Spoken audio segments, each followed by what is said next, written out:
Only believe. Only believe. All things are possible. Only believe. Only. డాలు Vasant గారు వచ్చి మనకు వాక్యం అందిస్తారు. Only believe. All things are possible. Only believe. Only believe. Only believe. All things are possible. Only believe. Lord, I believe. Lord, I believe. Lord, I believe. All things are possible. Lord, I believe. Lord, I believe. Lord, I believe. All things are possible. Lord, I believe. Jesus is here. Jesus is here. Jesus is here. All things are possible. Jesus is here. Jesus is here. Jesus is here. All things are possible. Jesus is here. Let's pray. మహోన్నతుడైన దేవ, మహాగణుడ, మారని దేవ, మార్పులేని తండ్రి, యుగ యుగములు తరతరములు నిన్న నేడు నిరంతరము ఏకరీతిగా ఉన్నవాడా, మా దేవ, మా తండ్రి, మమ్మల్ని కొన్నవాడా, మమ్మల్ని విమోచించిన దేవ, ప్రశస్తమైన నిష్కలంకమైన రక్తము ద్వారా మమ్మల్ని కొన్నవాడవు. ఈ దినమున దేవ, నీ యొక్క ఎన్నిక ద్వారా నీ యొక్క ప్రేమను మాకు బయలుపరిచిన దేవుడవు. ఓ తండ్రి, మేము దాన్ని గౌరవిస్తున్నాము, రెస్పెక్ట్ ఇస్తున్నాము. నీ సన్నిధిలో భయముతోను వణుకుతోను మేము నిలబడి ఉన్నాం ప్రభువా. ఓ తండ్రి, ఈ యొక్క మరొక సమయాన్ని బట్టి నీకు కృతజ్ఞతలు. ఈ ఆదివారం కొరకు నీకు వందనములు. మరొకసారి నీ సన్నిధిలో మేము తగ్గింపుతోను వినయముతోను నీ వాక్యం కొరకు మేము వచ్చి, ఓ దేవ, నీ సన్నిధిలో మేము నిలబడి ఉన్నాము. మా కన్నులతో ఓ దేవ మీ వైపు మా కన్నులెత్తి ఈ సమయంలో ప్రార్థిస్తుండగా, నీ వాక్యం కొరకు మేము ఎక్స్పెక్టేషన్ ఎదురుచూపు కలిగి ఉండగా మా మధ్యలోకి దిగిరండి. వాక్యమును తెరవండి. దినమునగా సిద్ధపరిచి ఉన్నావు. ఆ వాక్యం చేత మీరు ప్రతి ఒక్క హృదయంతో మీరు మాట్లాడుమని, ప్రతి ఒక్క హృదయాన్ని గద్దించుమని, ప్రతి ఒక్క హృదయాన్ని సరిచేయమని ఈ సమయంలో ప్రార్థిస్తున్న దేవ, మమ్మల్ని అందరినీ చదువులు డెడికేట్ చేస్తూ ప్రతిష్ఠిస్తూ వాక్యంలోనికి సమీపిస్తుండగా చదువుబడే వాక్యాన్ని మీ ఆశీర్వాదం తోడు చేసి మా అందరితో నువ్వు మాట్లాడుమని సమస్త మహిమ ఘనత ప్రభావం నీకు చెల్లిస్తూ ప్రభువైన యేసుక్రీస్తు నామమున ప్రార్థిస్తున్నాను తండ్రి. ఆమేన్. Let's turn our Bibles to the book of Revelation.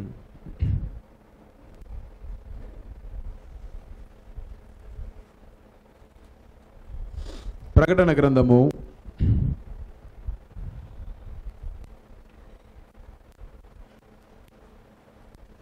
2వ అధ్యాయము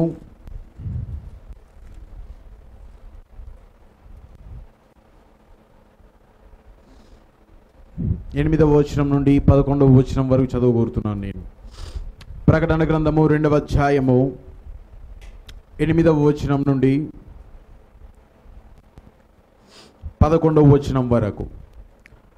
స్మూర్ణలో ఉన్న సంఘపు దూతకు ఇలాగు వ్రాయము, మొదటి వాడును కడపటి వాడునై ఉండి మరలా బ్రతికిన వాడు చెప్పు సంగతులు ఏవనగా, నీ శ్రమను దరిద్రతను నేను ఎరుగుదును, అయినను నీవు ధనవంతుడవే.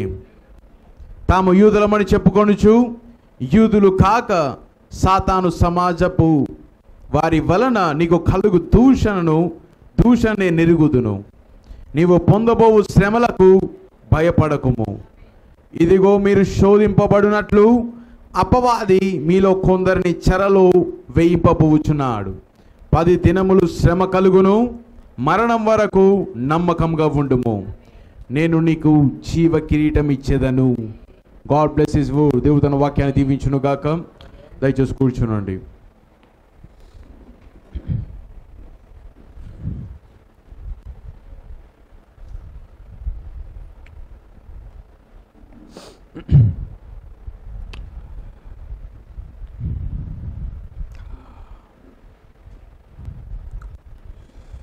ప్రభువైన యేసుక్రీస్తు నామములో ప్రభు యొక్క ఇంటిలోనికి మిమ్మల్ని అందరినీ నేను ఆహ్వానిస్తుంటున్నాను. God bless you every brother and sister. ప్రతి సహోదరులను దేవుడు దీవించును గాక. God bless you. ఆమేన్. అండ్ ప్రతి ఒక్కరిని జాన్ వెస్లీ గారు అలాగే చాలామంది కొత్తవారు వెనకాల ఉన్నవారు, గాడ్ బ్లెస్ యు. యా సహోదరి, యా సిస్టర్ టైటస్ అంకుల్ వాళ్ళ sister, yeah God bless you. ఇంకా కొత్తగా వెనకాల ఎవరు ఉన్నారు, వచ్చారా నూతనంగా? Okay, God bless you. ప్రతి ఒక్కరు తెలిసిన వారే వెనకాల ఒక సిస్టర్, గాడ్ బ్లెస్ యు. ప్రతి ఒక్కరిని దేవుడు దీవించును గాక. ఆమేన్. టుడే చాలా రోజుల నుండి వాళ్ళు అడిగి మామూలుగా స్పూర్ణ మిస్ అయిపోయినది, స్పూర్ణ సంఘకాలం తప్పిపోయినది. దానివలన ఎగ్జాక్ట్గా ఇది ఎప్పుడు బోధించబడింది సంఘకాలాలు? మేబీ ఇయర్ స్టార్టింగ్లో కావచ్చు, అటు వచ్చి చాలా కాలం అయిపోయిన సంఘకాలాలు బోధించి. కానీ ఎగ్జాక్ట్గా స్టార్ట్ చేసిన మొదటి వారం నుండి ఎప్పుడూ లేని కరెంట్ ప్రాబ్లం అనేది, పవర్ ప్రాబ్లం అనేది వచ్చినది కరెక్ట్గా సంఘకాలాలు స్టార్ట్ చేసినప్పుడు. కానీ దేవుని కృపను బట్టి మొదటి వర్తమానం మిస్ అయిపోయినది, the revelation of Jesus Christ. యేసుక్రీస్తు యొక్క ప్రత్యక్షత గురించి బోధించినప్పుడు ఆ వర్తమానంలో పవర్ పోవడం వల్ల అది పోయినది. ఆ తర్వాత మనం పద్మాసు దర్శనం నుండి మనం బోధించాం. మనము ఆ ప్లేలిస్ట్లో యూట్యూబ్లో మన యొక్క ఛానల్లో సంఘకాలాలు మొదలయ్యేది పద్మాసు ద్వీపం నుండి మొదలవుతుంది. మొదటి భాగం, 2వ భాగం, ఆ తర్వాత ఎఫ్ఎస్సి సంఘకాలం కూడా మొదటి 2 భాగాలు కరెక్ట్గా లైన్గా వచ్చి స్పూర్ణ సంఘకాలం కూడా మొత్తం కంప్లీట్గా అది వెళ్ళిపోయినది, కరెంట్ పవర్ లేదు. ఆ తర్వాత మనం దాన్ని స్కిప్ చేసి పరిక్రమ సంఘకాలం నుండి పెట్టడం జరిగినది. ప్రతి ఒక్కరూ ఎఫ్ఎస్సి సంఘకాలాన్ని, ఆ పద్మాసు ద్వీపాన్ని వెంబడించినప్పుడు ఇంకా ఆసక్తి పెంచింది వారిని. పద్మాసు దర్శనం నుండి వాళ్ళు విన్న తర్వాత ఐ థింక్ ఆల్వేస్ 2K ఉన్నది దానికి వ్యూస్, మొత్తం 2000 మంది దాన్ని చూచారు. ఆ యొక్క పద్మాసు దర్శనాన్ని అంతగా అది ప్రతి ఒక్కరూ దాన్ని విన్నారు, మొత్తం పూర్తిగా కూడా విన్నారు. ఆ తర్వాత వారిని అది ఏదో వారిని ఆకర్షించి ఎఫ్ఎస్సి కూడా వినున్నట్లుగా చేసినది. ఎఫ్ఎస్సి సంఘకాలం కూడా అది కూడా 2K 2000 మంది దాకా విన్నారు. ఆ తర్వాత వచ్చిన తర్వాత స్పూర్ణ మిస్ అయిపోయింది. ప్రతి ఒక్కరు కూడా స్పూర్ణ దగ్గరకు వచ్చి ప్రతి ఒక్కరు అడగడం మొదలు పెట్టారు. రీసెంట్గా నేను పంచుకున్నాను, ఒక సహోదరుడు ఫోన్ చేశాడు. నేను కూర్చొని ప్రతి మాటను మీరు ఆడ ఫోన్ పెట్టుకొని, నేను బుక్ పెట్టుకొని ప్రతిదీ నేను రాసుకుంటూ, అంత బాగా క్లియర్గా నాకు అర్థమవుతున్నది. నేను బుక్స్ పెట్టి మరి నేను రాసుకుంటున్నాను ప్రతిదీ కూడా. కానీ ఎఫ్ఎస్ అయిపోయిన వెంటనే స్పూర్ణ లేదు అని, ఆ స్పూర్ణ దగ్గర దొరకపోవడం వలన వెంటనే ఫోన్ చేశారు. సరే ఇట్లా కరెంట్ ప్రాబ్లం వచ్చినది, దేవుడు త్వరలో ఒక మంచి మందిరాన్ని ఇస్తాడు, ఒక పెద్ద జనరేటర్ కూడా ఇస్తాడు, లైవ్ పెట్టడం కూడా జరుగుతుంది, అన్నీ పాసిబుల్ అవుతుంది. ప్రేయర్ చేయండి ప్రతి దాని కొరకు అని. సో వారి కొరకు ఎంతో కాలం నుండి వాళ్ళు అడుగుతున్నారే కానీ నాకు ప్రేరేపణ, ఇన్స్పిరేషన్, ఎందుకంటే అదే ఒక సంఘకాలాన్ని ప్రత్యేకంగా బోధించాలంటే ఆల్రెడీ మనం బోధించాం సంఘంలో, మళ్ళీ నేను దాన్ని మళ్ళీ తీసుకురావాలంటే కొంచెం ఓకే ఎనీహా వారి కోసం బయట సంఘం కోసము, వధువు కోసము మరియు సంఘం కోసము కొంతమంది ఉన్నారు కొత్తవారు, సంథింగ్ నేను కూడా మళ్ళీ నేను దాన్ని చెప్పడానికి ప్రయత్నించినప్పుడు కొన్ని కొత్త విషయాలు కూడా నాకు ఇంకా బయలుపరచబడ్డాయి, తెలియపరచబడ్డాయి. ఆమేన్. ప్రతిదీ కూడా దేవుని యొక్క నాయకత్వం కిందనే, లీడర్షిప్ కిందనే వెళ్తున్నది. ఈరోజు నేను స్పూర్ణ సంఘకాలాన్ని నేను ముగించబోతున్నాను. ఈ యొక్క ఆదివారం నేను దాని కొరకు నేను కేటాయిస్తున్నాను. నేను స్పూర్ణ వెరీ వండర్ఫుల్, చాలా అద్భుతమైన సంఘకాలము, చాలా గొప్ప సంగతులు దానిలో దాచబడి ఉన్నాయి. అదొక గొప్ప ఆదరణ నిజమైన విశ్వాసికి. ఈ సంఘకాలం మీరు కానీ చదివినట్లయితే గ్రేట్ కన్సోలేషన్, దేవుడు ఒక గొప్ప ఆదరణను ప్రవక్త నోటి నుండి దాన్ని బయలుపరుస్తాడు మనకు. ఆమేన్. Let's see.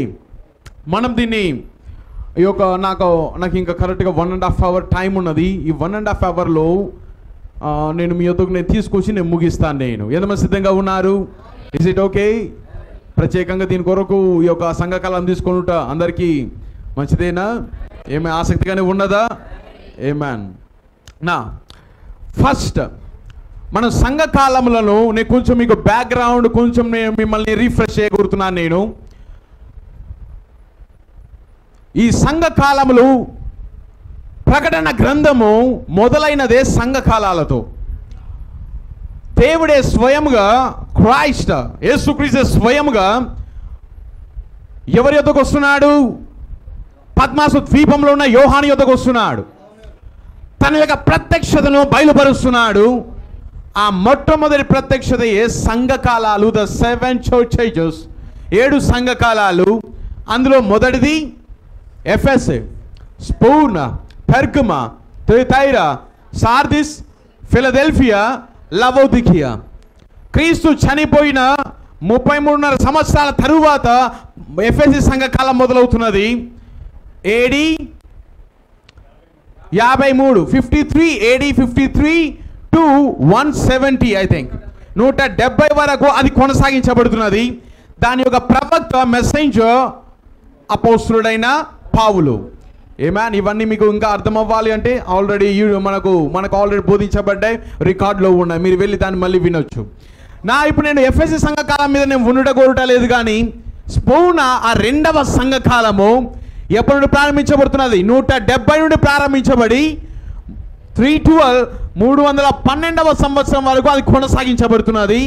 దాని యొక్క వర్తమానికుడు, మెసెంజర్ ఐరేనియస్ ఆఫ్ లయోన్స్. వినండి, ఐరేనియస్ ఆఫ్ లయోన్స్. లయోన్స్ అనే పట్టణమునకు సంబంధించిన ఐరేనియస్ ఒక వర్తమానికుడు, ఒక మెసెంజర్. ఆమేన్. కొంచెం నేను హిస్టరీ లోపలికి, కొంచెం చరిత్ర లోపలికి వెళ్ళి నేను దాని మీద నేను తీసుకురాగలుగుతున్నాను. నేను ఈ స్మూర్ణ సంఘకాలము ఏషియా మైనర్లో ఉన్నది. ఆమేన్. మ్యాప్ ప్రతి ఒక్కరికి తెలుసు. ఏషియా మైనర్లో ఎఫ్ఎస్సికి కొంచెం పైన అనగా ఉత్తర దిక్కున గల్ఫ్ ప్రాంతంలో ఈ యొక్క స్పూర్ణ సంఘకాలం ఉన్నది. స్పూర్ణ సంఘం అనే పట్టణం ఉన్నది. ఆ పట్టణంలో ఉన్న సంఘమునకు ఈ వర్తమానము బయలువెడుతున్నది. క్రీస్తు స్వయంగా దీన్ని ఆ యొక్క సంఘంను ఉద్దేశించి మాట్లాడుతున్నాడు. గల్ఫ్ అనగా తెలుసు, ఒక సముద్రం, ఒక భూభాగంలో సముద్రం లోపలికి వెళ్ళినప్పుడు దాన్ని గల్ఫ్ ప్రాంతం అంటారు. అది ఎక్కువగా దేనికి ఉపయోగపడుతుంది అంటే ఎక్స్పోర్ట్, ఇంపోర్ట్స్, ఆ తర్వాత బిజినెస్కి, ట్రేడ్కి, వ్యాపారాలకు ఎక్కువగా ఉపయోగపడే ఒక పెద్ద నగరం అది స్పూర్ణ. ఆ యొక్క మహా గొప్ప నగరము. ఐ థింక్ నాకు తెలిసి ఇక్కడ మ్యాప్లో లేదనుకుంటాను. మీకు నా దాంట్లో నేను మీకు కనబడుతుంది, కొంచెం నేను మీకు చూపిస్తాను. నేను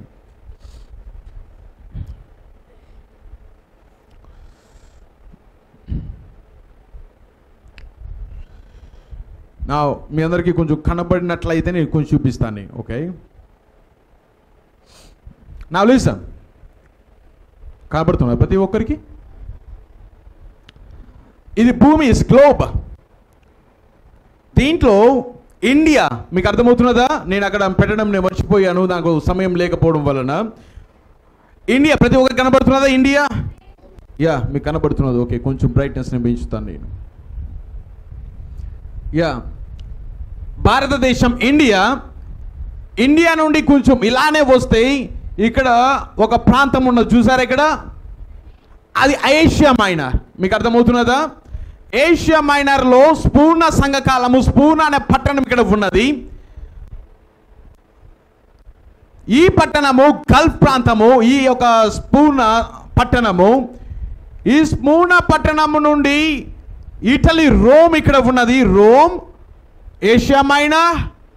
ఆ తర్వాత ఫ్రాన్స్లో లయోన్, వింటున్నారు ఇక్కడ పేరు కనబడుతున్నది ఇక్కడ, లయోన్.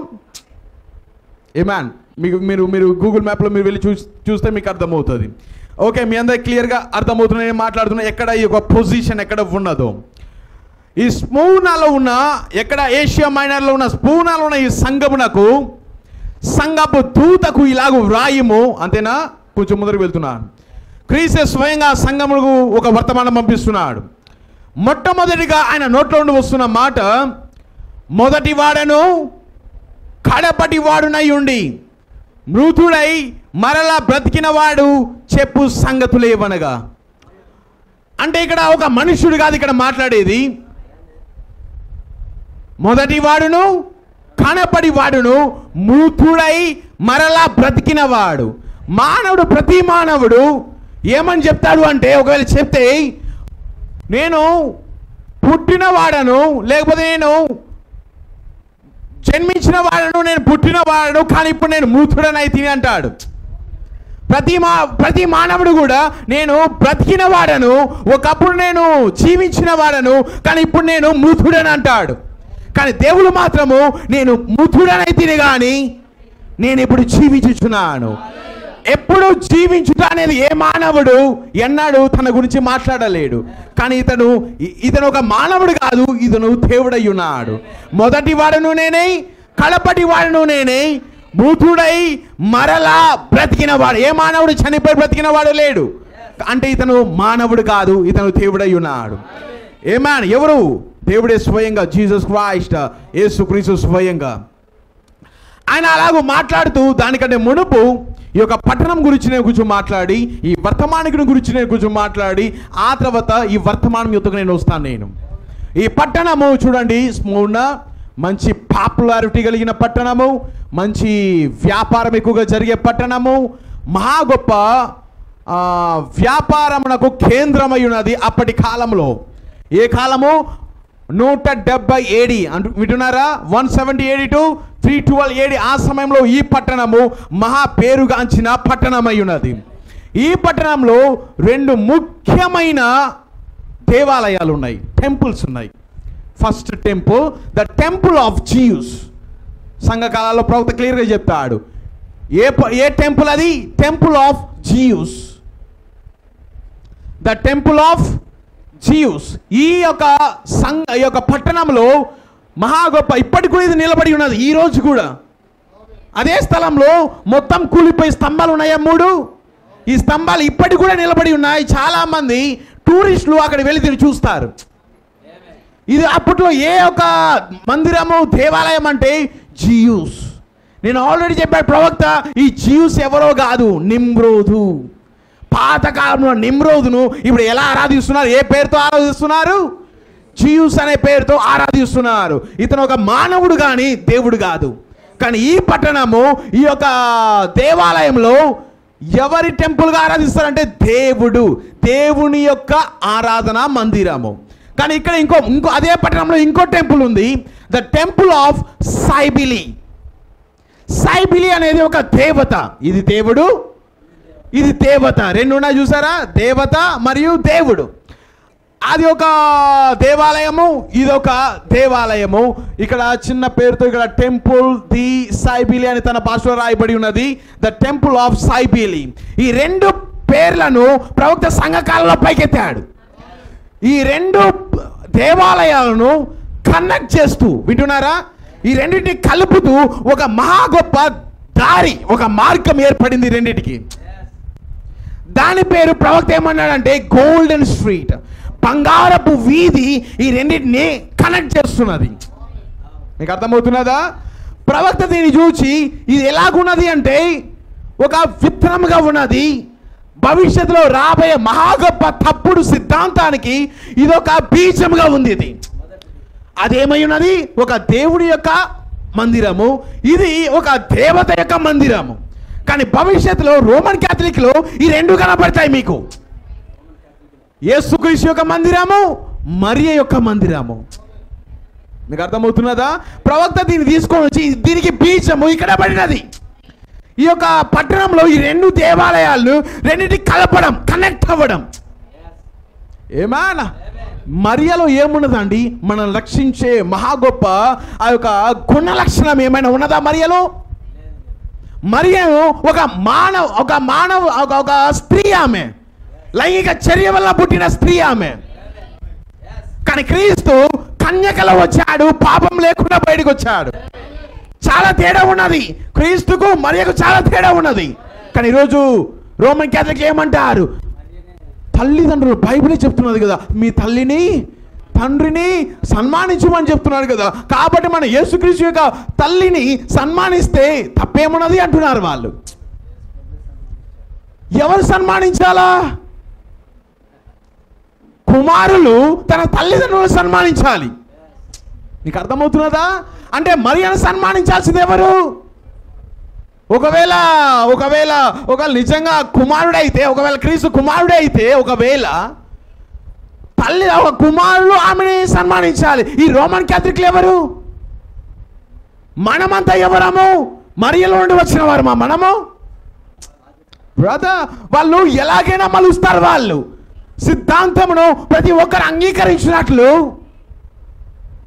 ఈరోజు ఈ సంఘ కాలంలో చెప్పబడుతున్న ప్రతి మాట వెనుక ఒక ఆత్మ దాగి ఉన్నది.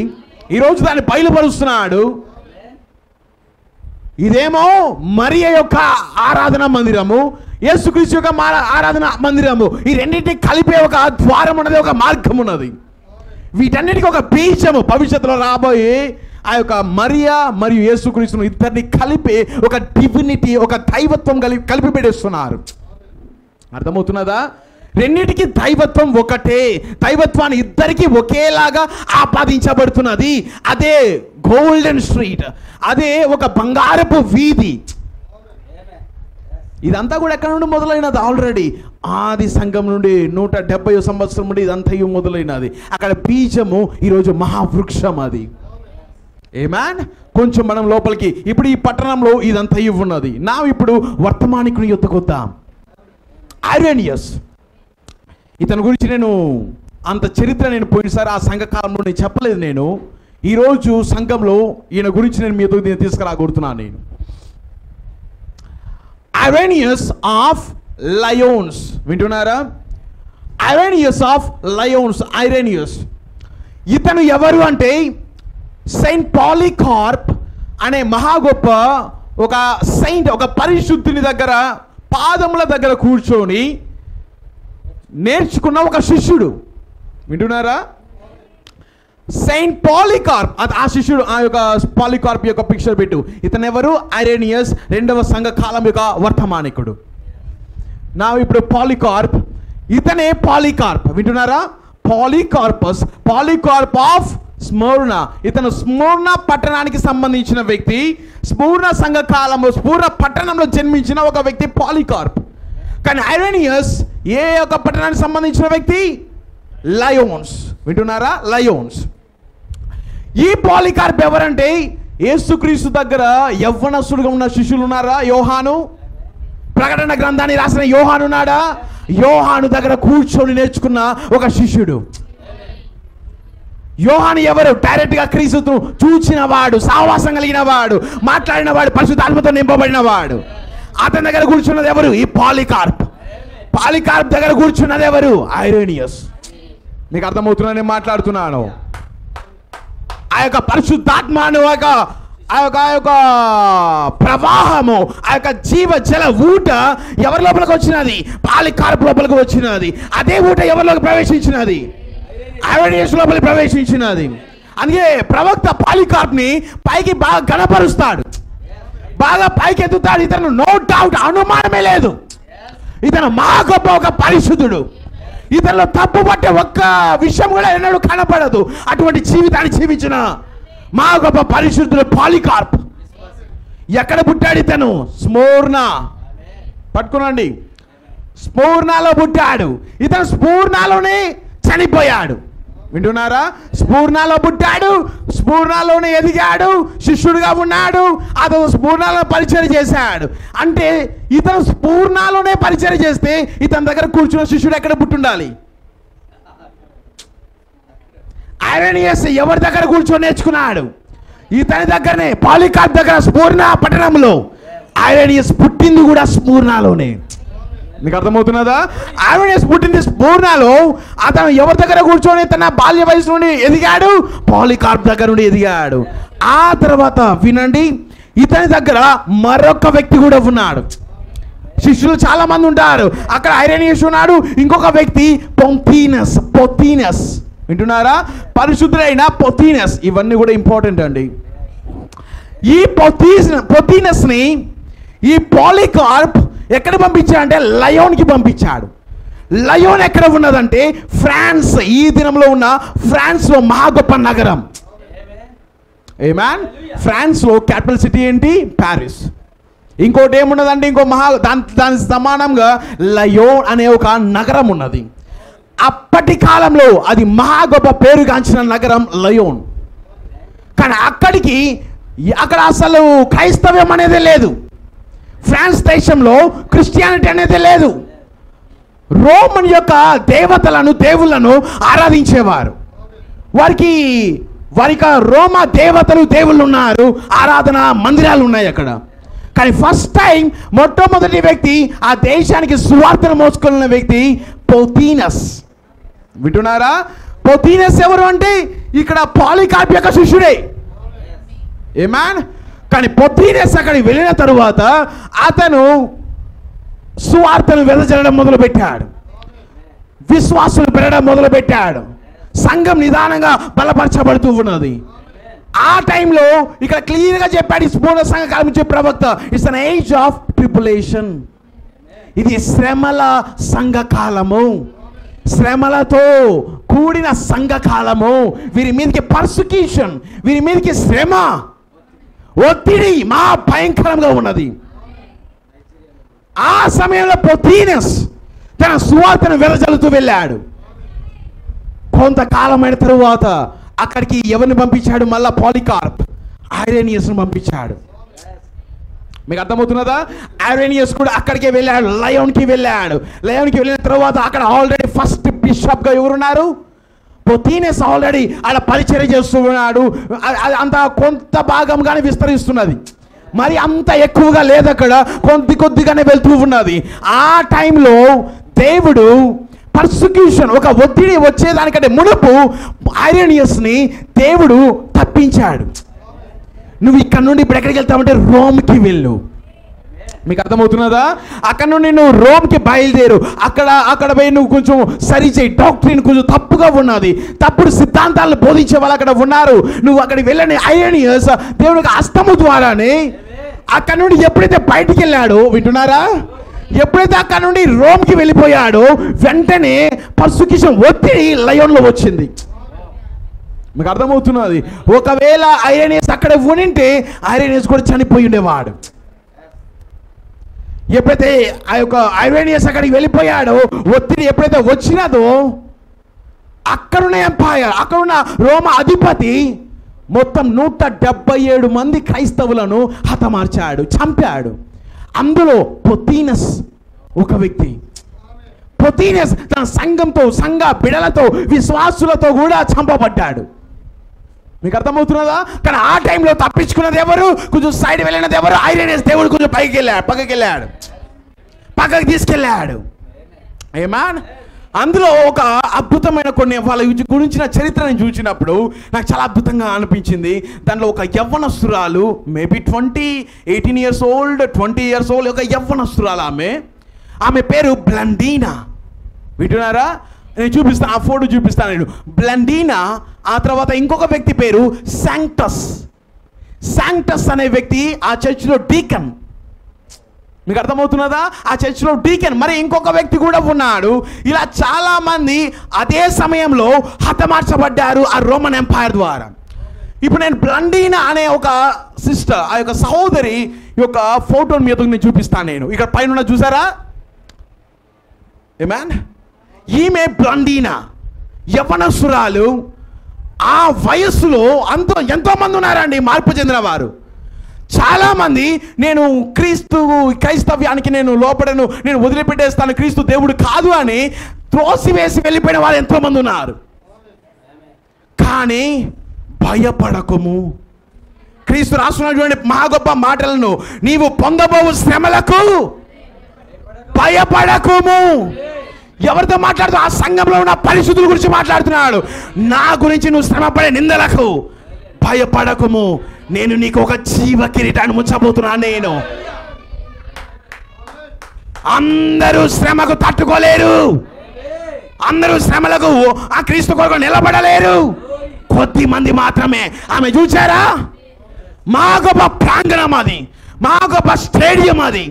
ఆ స్టేడియం మధ్యలో ఎవరు, ఏవవి ఎద్దులు చూస్తున్నారా? ఇది ఎద్దు, కొమ్ములు తిరిగిన ఎద్దు. ఇక్కడొకటి, ఇక్కడొకటి, ఇక్కడొకటి. ఆ ఎద్దుల్ని వదిలారా మీదికి. ఆమె దాని వలన ఆమె చంపబడుతున్న అధసాక్షిగా మారుతున్నది ఆమె. దీనికంటే ముందు లిజన్, దీనికంటే మునుపు సింహాల మధ్యలో వేయబడింది ఆమె. దీనికంటే మునుపు ఇదే ప్రాంగణంలో సింహాలను, మృగాలను వదిలారు. కానీ ఒక్క మృగం కూడా ఆమె దగ్గరికి వెళ్ళలేదు. ఒక్క మృగం కూడా దానియేలు వలె ఒక్క మృగం కూడా తాకలేకపోయినది, వెళ్ళడానికి ఇష్టపడలేదు ఆమె దగ్గరకు. కానీ ఆయన అన్నాడు, నేను ఉన్నా నీ కొరకు.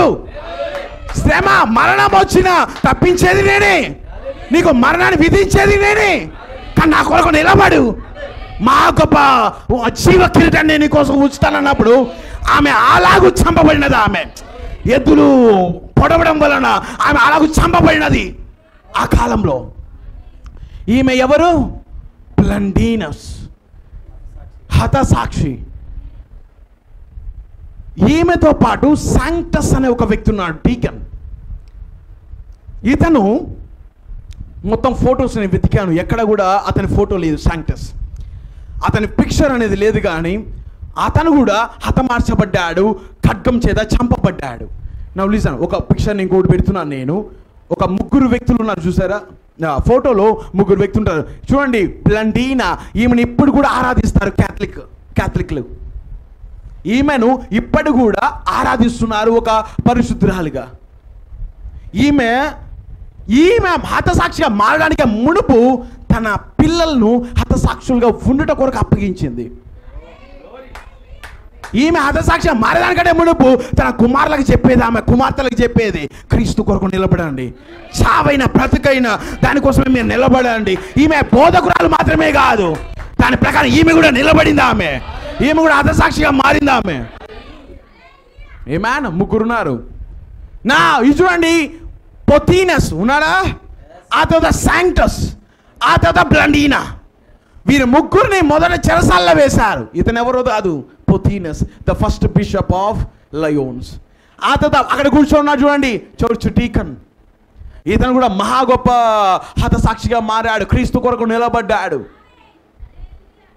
ఆ తర్వాత పక్కన అక్కడ కూర్చోన్నది ఒక స్త్రీ, ఆమె బ్లండీనా. చెరసాల్లో వాళ్ళు వేయబడ్డారు. ఇది ఒక పిక్చర్.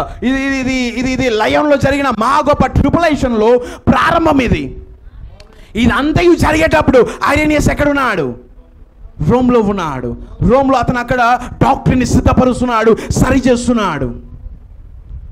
తప్పుడు బోధలను అస్సలు అంగీకరించాడు ఐరేనియస్. 5 పుస్తకాలను రాశాడు. 5 మహా గొప్ప పుస్తకాలను ఐరేనియస్ రాశాడు. ఆ తర్వాత మహా గొప్ప పుస్తకం ఒకటి రాశాడు. నేను మొత్తం కూర్చొని చదివినాను ఆ పుస్తకాన్ని. నేను దాని పేరు డెమాన్స్ట్రేషన్ ఆఫ్ ద అపాస్టాలిక్ టీచింగ్.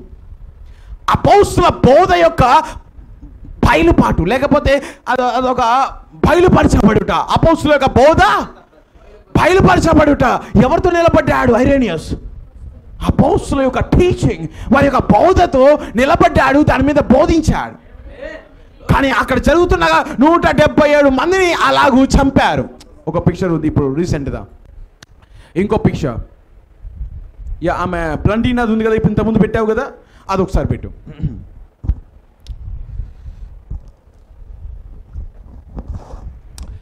ఇదంతా ఏమై ఉన్నదో తెలుసు కదా మీకు. ఈ యొక్క ఇదే స్టేడియం, ఇది ఈరోజు ఈ స్టేడియం ఈ రోజు కూడా ఉంది, ఈ దినం కూడా ఉన్నది. చాలా మంది టూరిస్టులు అక్కడికి వెళ్తున్నారు చూసేదానికి. ఆ ఫోటో ఇప్పుడు ఆ ఫోటో ఇదేనండి. ఆ ఫోటో మీకు అర్థమవుతున్నదా? ఇది ఫ్రాన్స్లో ఉంది, లయోన్లో ఉన్నది. ఇదే ఆ ప్రాంగణం. వింటున్నారా? ఈ ప్రాంగణంలోనే బ్లండీనా చాలా మంది ఇక్కడ హతసాక్షులు అయ్యారు. ఇక్కడ ఒక స్తంభం నిలబెట్టారు, చూసారా? ఇది బ్లండీనా, పొత్తీనెస్, వీరందరూ హతసాక్షులు అయ్యారు కదా, వారికి గుర్తుగా చిహ్నముగా ఇక్కడ నిలబెట్టారు వారిని. దానికి ఒక సాక్ష్యంగా ఇక్కడ నిలబెట్టారు వారిని. వారి కొరకు దీన్ని ఒక దృష్టాంతముగా దాన్ని అక్కడ ఉంచారు. అది ఇంకా కూడా ఇప్పుడు చిన్న చిన్న ఆటలు, చిన్న చిన్న వాటి కొరకు అది ఉపయోగపడుతున్నది. ఇది చూచారా? ఇవన్నిటిని కూడా వాళ్ళు కూల్చలేదండి, వీటన్నిటిని కూడా సవరణ చేయలేదు, దాన్ని అలానే వదిలేశారు. ఇది ఒక పిక్చర్. ఫ్రాన్స్లో లయోన్ అనే మహా గొప్ప నగరంలో ఈ స్థలంలోని బ్లండీనా ఇప్పుడు కూడా అదంతా ఉన్నది. చరిత్ర దాన్ని రుజువు చేస్తున్నది. హతసాక్షులుగా మారారు. ఇంకో దాని పిక్చర్ ఉన్నదా?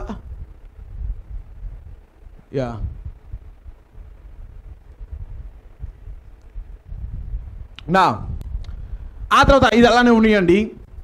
ఇప్పుడు ఏమైపోయినది? పొంతీనస్, బ్లండీనస్, శాంక్టస్ వీళ్ళందరూ కూడా హతమార్చబడ్డారు, చంపబడ్డారు. వెంటనే ఈ పర్సిక్యూషన్ అయిపోయిన వెంటనే ఇప్పుడు ఎవరు వస్తున్నారు? మళ్ళీ లయోన్కి వస్తున్నారు, ఐరేనియస్. నిదానంగా మళ్ళీ ప్రయాణమై, రూమ్ నుండి ప్రయాణమై ఐరేనియస్ ఇప్పుడు అక్కడికి వచ్చిన తర్వాత ఇతనే పొంతీనస్ తర్వాత సెకండ్ బిషప్ ఆఫ్ లయోన్ అని పిలుస్తారు ఇతన్ని. ఇతనే రెండవ pastor, minister in the Lyon. Lyon అనేది ఫ్రాన్స్, అది అంతా కూడా ఫ్రాన్స్ దేశంలో. అక్కడికి ఎప్పుడైతే ఇతను వచ్చాడో, వచ్చిన తరువాత అతను యొక్క అతని యొక్క లక్ష్యాలన్నీ కూడా ఆ 3 లక్ష్యాలను మైండ్లో పెట్టుకొని అతను పరిచయం చేయడం మొదలుపెట్టాడు. క్రీస్తు యొక్క గాస్పల్, ఈ యొక్క సువార్త వెదజల్లబడాలి, ముందుకు వెళ్ళాలి. ఆ తర్వాత పర్సిక్యూషన్, ఎవరైతే చంపబడ్డారో వారి ఫ్యామిలీస్ అవన్నీ కూడా వాటన్నిటిని కూడా సమకూర్చాలి, బలపరచాలి. ఆ తర్వాత తప్పుడు సిద్ధాంతాలను అరికట్టాలి. వీటన్నిటిని మైండ్లో పెట్టుకొని సువార్త మొదలుపెట్టాడో లేదో, సువార్త మొదలుపెట్టాడో లేదో, మొత్తం ఆల్మోస్ట్ ఫ్రాన్స్లో ఉన్న లయోన్ పట్టణం మొత్తము ఆల్మోస్ట్ మారిపోయినది. ఆల్మోస్ట్ అతని యొక్క బోధల వలన అందరూ రక్షించబడడం. మొత్తము పొంతీనస్ వచ్చినప్పుడు ఒక మాదిరిగా ఉన్నది, కానీ ఇతను వచ్చి పరిచర్య మొదలు పెట్టినప్పుడు దాని మొత్తానికి కూడా ఆ లయోన్ పట్టణంలో చాలా వరకు 75%, 80% అందరూ మారిపోయాడు, క్రైస్తవ్యాన్ని అంగీకరించారు. కానీ చివరిగా అక్కడ రోమన్ గవర్నమెంట్ ఇంకా ఉన్నది. అక్కడే ఆ యొక్క రోమా గవర్నమెంట్ ఇతన్ని వెతికినదండి, ఐరేనియస్ని వెతికినది. దానికంటే మునుపు పాలికార్ప్ కూడా చనిపోయాడు. పాలికార్ప్ను కూడా అదే రోమన్ ఎంపైర్ మళ్ళీ వెతికి మరీ చంపినది. పాలికార్ప్ అతని యొక్క టీచర్, బోధకుడు. అతను తాంకొని ఒక ఇంట్లో ఉన్నప్పుడు, ఎవరికి తెలియకుండా పాలికార్ప్ ఇంట్లో ఉన్నప్పుడు ఒక తన సంఘంలో ఉన్న ఒక వ్యక్తి, తన సంఘంలో ఒక అనుచరుడు, ఇదిగో పాలికార్ప్ అక్కడ ఉన్నాడని భయంతో టార్చర్ వల్ల తట్టుకోలేకుండా ఆ పాలికార్ప్ ఆ ఇంట్లో ఉన్నాడని సమాచారం ఇచ్చేశారు. ఎప్పుడైతే సైనికులు అందరూ కూడా ఆ ఇంటి దగ్గరకు వచ్చి తలుపు తట్టడం మొదలుపెట్టారు. తలుపు తట్టిన వెంటనే అర్థమైపోయినది పాలికార్ప్కి నా సమయం వచ్చేసినది, అవి వండుకో, ఇప్పుడు నాకు సమయం వచ్చేసినది, నేను వెళ్ళిపోవాలని తలుపు తీశాడు. ఆయన అన్నాడు, సార్ ఒక 2 minutes 3 minutes నాకు టైం ఇవ్వండి. I want to pray and I will come. నేను ప్రార్థిస్తాను, నేను మీ యొద్దకు వస్తాను. వాళ్ళందరి మొదలనే వెళ్ళాడు, మోకరించాడు, ప్రతి ఒక్కరి కోసం ప్రార్థించడం మొదలుపెట్టిన తర్వాత లేచి ఎలా అప్పగించుకుని తాను ఒక ఖైదీ వలె మార్చబడి ఇప్పుడు మళ్ళీ రోమన్ ఆ యొక్క చెరసాల గవర్నర్ దగ్గరికి వెళ్ళాడు.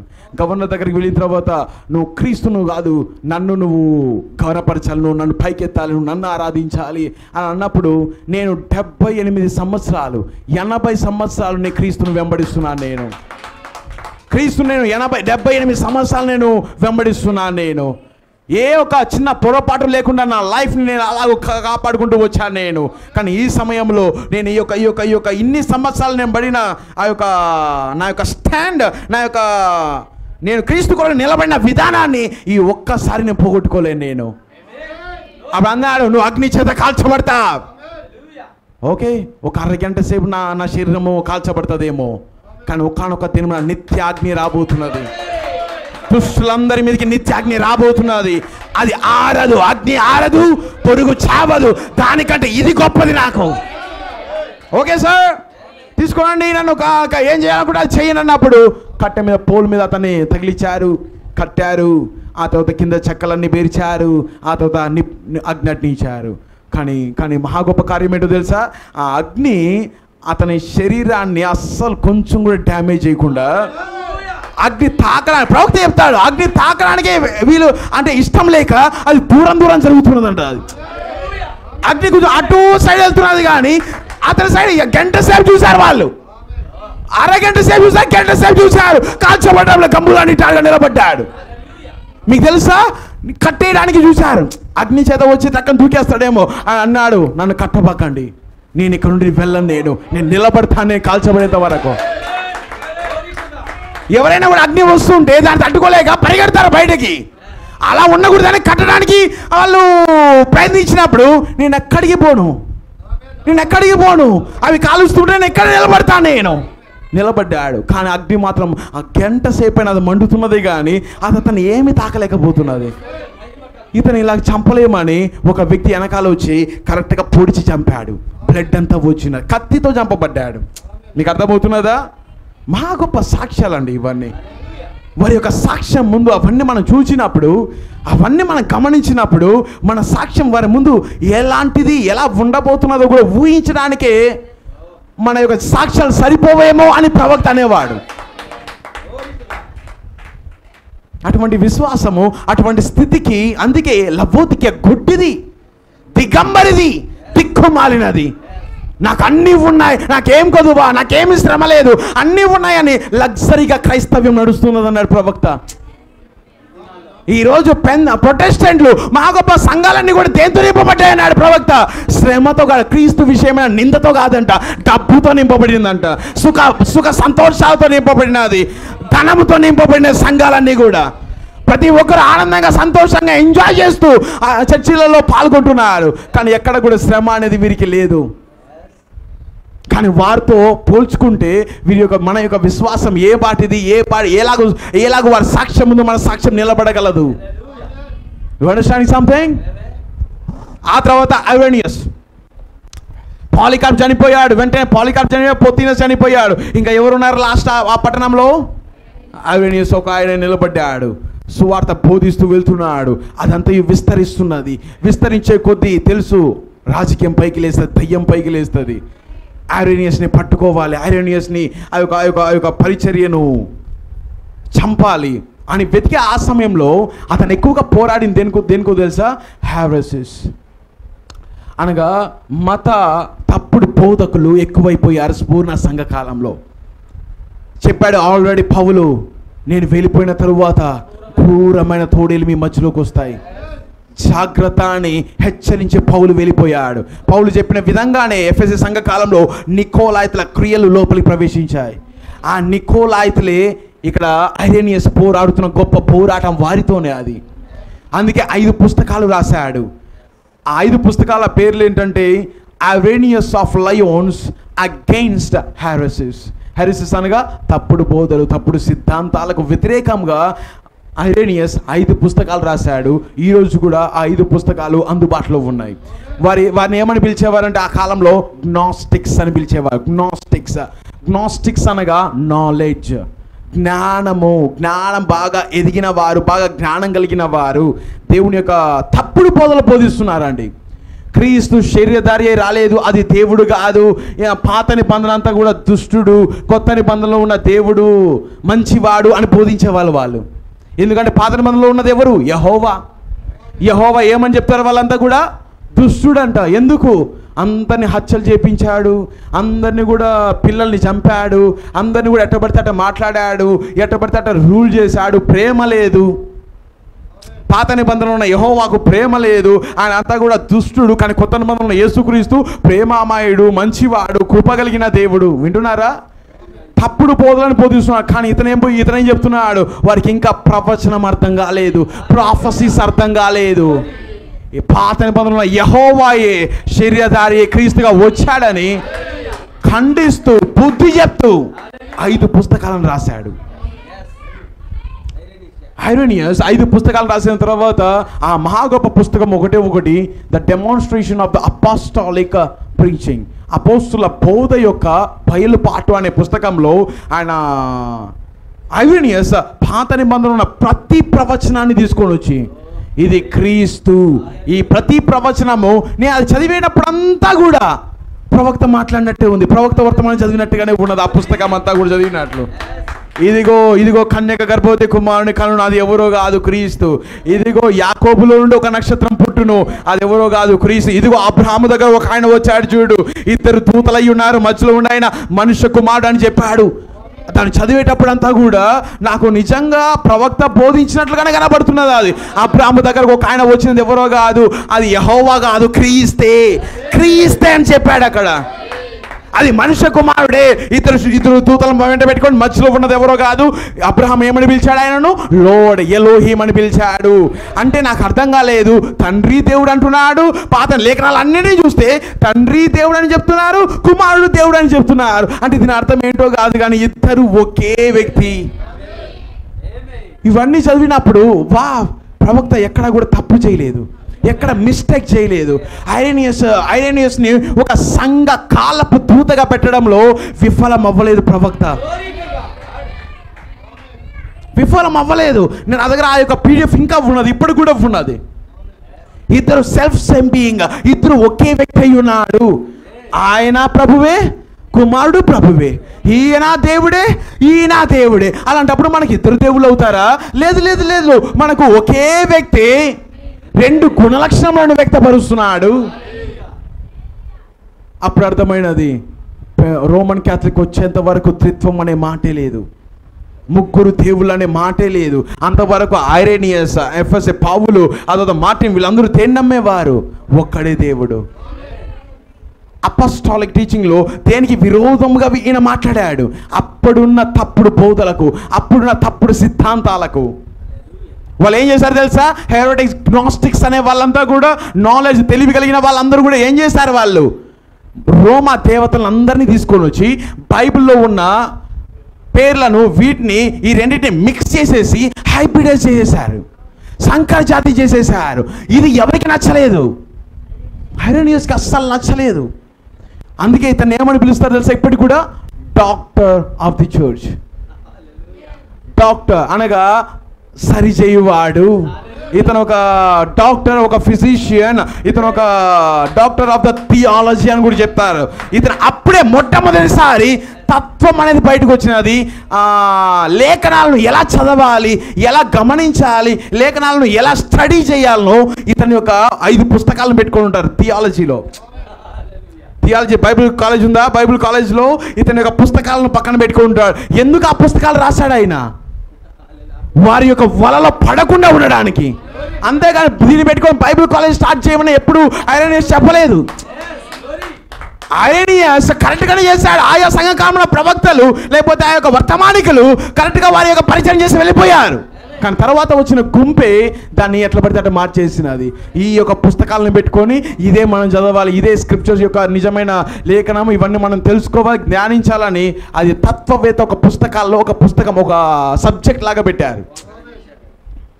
మీకు అర్థమవుతున్నదా? ఇంకా లండన్లో, ఇండియా, అమెరికా మొత్తం బైబిల్ కాలేజెస్లో అంతా కూడా ఈయన పుస్తకాలు ఇంకా ఉంటాయి. యూట్యూబ్లో కూడా, లేకపోతే ఆ యొక్క యూట్యూబ్లో కూడా ఉన్నాయి ఆ పుస్తకాలు, ఇంగ్లీష్లో ఉన్నాయి. నేనేమంటున్నాను అంటే ఐరేనియస్ మహా గొప్ప వర్తమానికుడు. అతని సంఘంలో భాషలు మాట్లాడుట, ప్రవచించుట, చనిపోయిన వారు లేచుట, విశ్వాస సహితమైన ప్రార్థనలు తన సంఘంలో కనపడేటివి. ఆ పిక్చర్ పెట్టు. నేను ఆ తర్వాత నేను వర్తమానం లోపల నేను వెళ్తాను, నేను దాన్ని ముగిస్తాను. నేను ఏమాన్ మీ అందరికి అర్థమవుతుంది. కొంచెం దీన్ని ముగిస్తాను నేను. దీంట్లో మీకు ఇంకా కావాల్సిన ఎడలా నేను కూర్చున్న తర్వాత వివరిస్తాను. నేను ఇతను ఎవరు ఇప్పుడు లాస్ట్ చివరిగా? ఐరేనియస్ ద మార్టర్ అనగా హతసాక్షి ఐరేనియస్. ఇతను ఇక్కడ ఉన్నాడు. ఈయన ఐరేనియస్. అతని సంఘంలో ఉన్న ప్రతి ఒక్కరు చాలామంది అక్కడ కత్తివాత చంపబడ్డారు. కత్తివాత చేత అక్కడ ఉన్న వారందరూ కూడా ఒక సమయంలో, ఒక 203 ఆ సమయంలో క్రీస్తు కొరకు నిలబడ్డారు. ఇదిగోండి సిలువలు కూడా అక్కడే ఉన్నాయి. ప్రతి ఒక్కరు క్రీస్తు కొరకు అక్కడ ఐరేనియస్ కూడా అక్కడ చంపబడ్డాడు. ఏమాన్ సేమ్ లయోన్ అనే ప్రాంతంలోనే అదే రోమన్ ఎంపైర్ ద్వారా చంపబడ్డాడు. వెతికి మరి అతన్ని చంపారు. అతని ఫాలోవర్స్ని మొత్తాన్ని చంపడం మొదలుపెట్టారు. ఈ కాలంలోనే 10 సంవత్సరాలు ఆగని శ్రమలు మొదలయ్యాయి. 10 సంవత్సరాలు ఆగని శ్రమలు. కింద అదే ఉంటుంది, 10 దినములు అని ఉంటుంది. ఏమాన్ తీశారు కదా ప్రతి ఒక్కరు. అక్కడక్కడ ఏ ఒక వచనంలో ఉన్నది? అది 10వ వచనంలో ఉన్నది. ఇదిగో మీరు శోధింపబడినట్లు అపవాది మీలో కొందరిని చెరలో వేయింపబోచున్నాడు. 10 దినములు శ్రమ. ప్రవక్త 10 దినములు 10 సంవత్సరములు. ఈ 10 సంవత్సరములు మహా గొప్ప శ్రమ ఈ యొక్క సంఘకాలంలో జరిగినది. మహా గొప్ప క్రైస్తవులందరినీ కూడా వధించారు, చంపారు. అందుకే ఈ కాలాన్ని ఏమని పిలుస్తారు ప్రవక్త? Age of tribulation. శ్రమల కాలమై ఉన్నది, శ్రమల సంఘకాలమై ఉన్నది, శ్రమలతో నిండిన సంఘకాలమై ఉన్నది. నా ఇప్పుడు నేను ఒక దాని మీద తీసుకొచ్చి నేను 9వ వచనం నుండి కొంచెం వెళ్దాం. 8వ వచనం చదివేశాం. 9వ వచనం నుండి నీ శ్రమను, వింటున్నారా? నీ శ్రమను దరిద్రతను నేనెరుగుదును, అయినను నీవు ధనవంతుడవే. తాము యూదులమని చెప్పుకొనుచు యూదులు కాక సాతాను సమాజపు వారి వలన నీకు కలుగు దూషణ నేనెరుగుదును. నీవు పొందబోవు శ్రమలకు భయపడకుము. నా ఏమంటున్నాడు ఇక్కడ? ఈయన ఎక్కడ తిరుగుతున్నాడు? మనుష్య కుమారుడు సంఘకాలం 7 దీపస్తంభముల మధ్యలో సంచరిస్తున్నాడు. మొదటి సంఘకాలాన్ని నడిచేశాడు. మొదటి సంఘకాలంలో తిరిగేశాడు. అక్కడ సంఘకాలంలో ఇప్పుడు ఎక్కడికి వచ్చాడు? 2వ సంఘకాలానికి వచ్చాడు. 2వ సంఘకాలానికి వచ్చి ఆ సంఘంలో ఉన్న దాని అంతటిని గమనించి మాట్లాడుతున్నాడు. చూడండి ఏమని మాట్లాడుతున్నా? ఫస్ట్ మాట నీ శ్రమను. నీ శ్రమను. ఈ మాటను తీసుకొని ఆ ప్రవక్త అద్భుతంగా వివరించాడండి. దాన్ని మళ్ళీ ఇంటికి వెళ్ళి మీరు చదవండి. అది ఒక ఆదరణ, ఒక కన్సోలేషన్ వస్తుంది. దేవుడు తిరుగుతూ ఉన్నవాడు, దేవుడు సంఘమునకు భర్త అయిన వాడు, తన కుటుంబానికి యజమానుడైన వాడు, తన కుటుంబం శ్రమ పడుతుంటే ఎందుకు చూస్తున్నాడు? ఎందుకు చూసి సైలెంట్గా ఉన్నాడు? ఎందుకు గమనిస్తూ గమ్మున నిశ్శబ్దంగా ఉన్నాడు? Now listen. స్పూనా నేను చదివితేనే మీకు అర్థమవుతుంది. ప్రవక్త యొక్క కోడ్ చదువుదాం మనం. నా నెక్స్ట్ ఆదివారం నుండి ప్రతి ఒక్కరు కూడా సంఘకాలాలు 7 ముద్రలు బైబిల్తో పాటు మీ బైబిల్లో మీ యొక్క బ్యాగులు ఖచ్చితంగా పెట్టుకుంటారండి.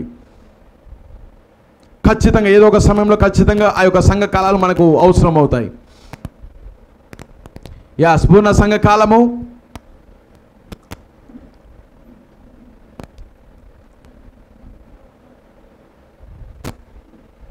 the condition of the age.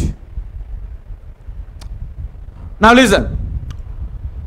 The Lord God Almighty, సర్వశక్తి కలిగిన దేవుడు ఇలాగూ చెప్పుచున్నాడు, I know, నేను ఎరుగుదును.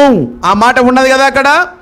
నీ శ్రమను దరిద్రతను, వినండి గమనించండి ఇక్కడ నుండి. నేను ఎరుగుదును. I know. నేను ఎరుగుదును అంటే అర్థం ఏంటి? నేను చూస్తున్నాను, నేను గమనిస్తున్నాను.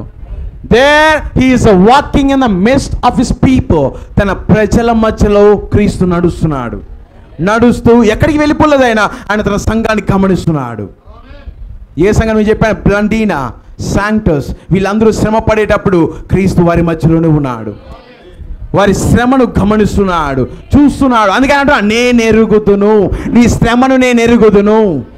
దేర్ ఈస్ ఏదో తన ప్రజల మధ్య నడుస్తూ ఉన్న ఆయనను, అక్కడే ఉన్నాడు చూడండి, ఆయన ఎవరో కాదు, the chief shepherd of the flax, గొర్రెల యొక్క ప్రధాన కాపరి. గొర్రెల యొక్క ప్రధాన కాపరి వారి మధ్యలో నడుస్తున్నాడు, గమనిస్తున్నాడు. But does he hold back the persecution? నడుస్తున్నాడు కదా వారి మధ్యలోనే, వారి శ్రమను వెనక్కి లాగేశాడా? ప్రేమించి వాడైతే ఏం చేయాలి? శ్రమను పక్కకు లాగాలి, అంతేనా కాదా? తన కుటుంబం శ్రమ పడుతుంటే చూస్తూ ఉంటాడు ఎవరైనా ప్రేమ కలిగిన వ్యక్తి? చూడు, ఏదో ఒక చేయడానికి వెళ్ళి ఆ శ్రమ పక్కకు లాగడానికి చూస్తాడు. కానీ ఆయన ఏం ప్రశ్నిస్తున్నాడు ప్రవక్త? దేవుడు వారి శ్రమనేమైనా తీసేశాడా? Does he stand the tribulation? ఆయన యొక్క శోధనను, ఆ శ్రమను ఆయన కొట్టివేశాడా? No, he doesn't. ఆయన ఎన్నడూ వారి మీదకి వచ్చే శ్రమను కొట్టివేయలేదు. హీ సింప్లీ సేస్, ఆయన గమ్మున నిలబడి ఇలాగ చెప్తున్నాడు, గమ్మున నిలబడి వారితో ఇలాగ చెప్తున్నాడు, ఐ నో యువర్ ట్రిబులేషన్, నీ శ్రమను నేను ఎరుగుదును.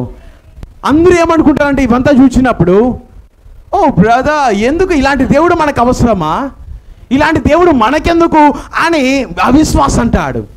కానీ దేవుడు అన్నీ చూస్తూ అన్నీ గమనిస్తూ ఆ విశ్వాసం, నేను నీ శ్రమను ఎరుగుదును అంటే దానివల్ల ఏం ప్రయోజనం? నీ శ్రమను నేను చూస్తున్నాను, నేను ఎరుగుదును అంటే ఎవరైనా కూడా ఏమనుకుంటారు? దేవుడిని అపార్థం చేసుకుంటారు. ఆయన సింప్లీ కేవలం నిలబడి నీ యొక్క శ్రమను నేను ఎరుగుదును.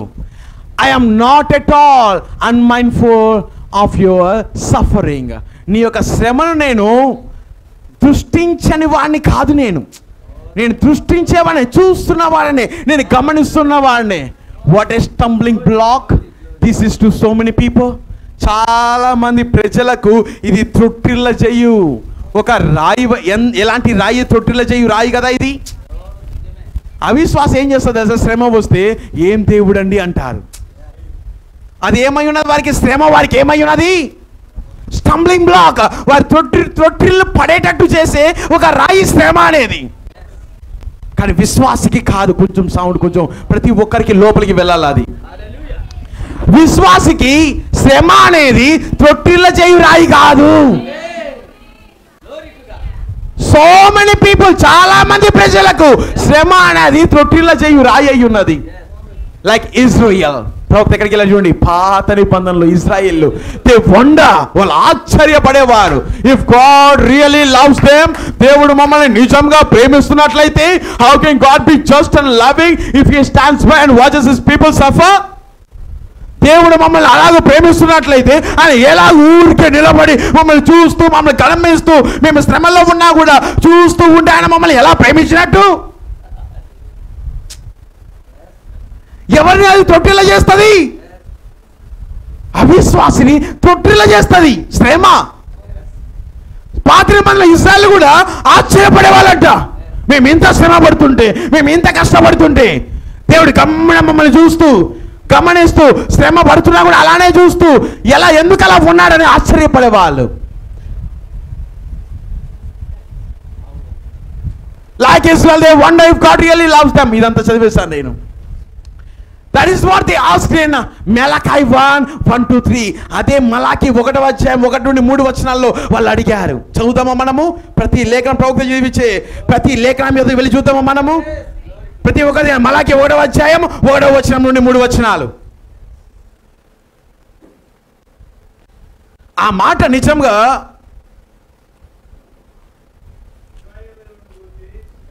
తీసారండి. ప్రతి ఒక్క ఇది గట్టిగా చదవాలి.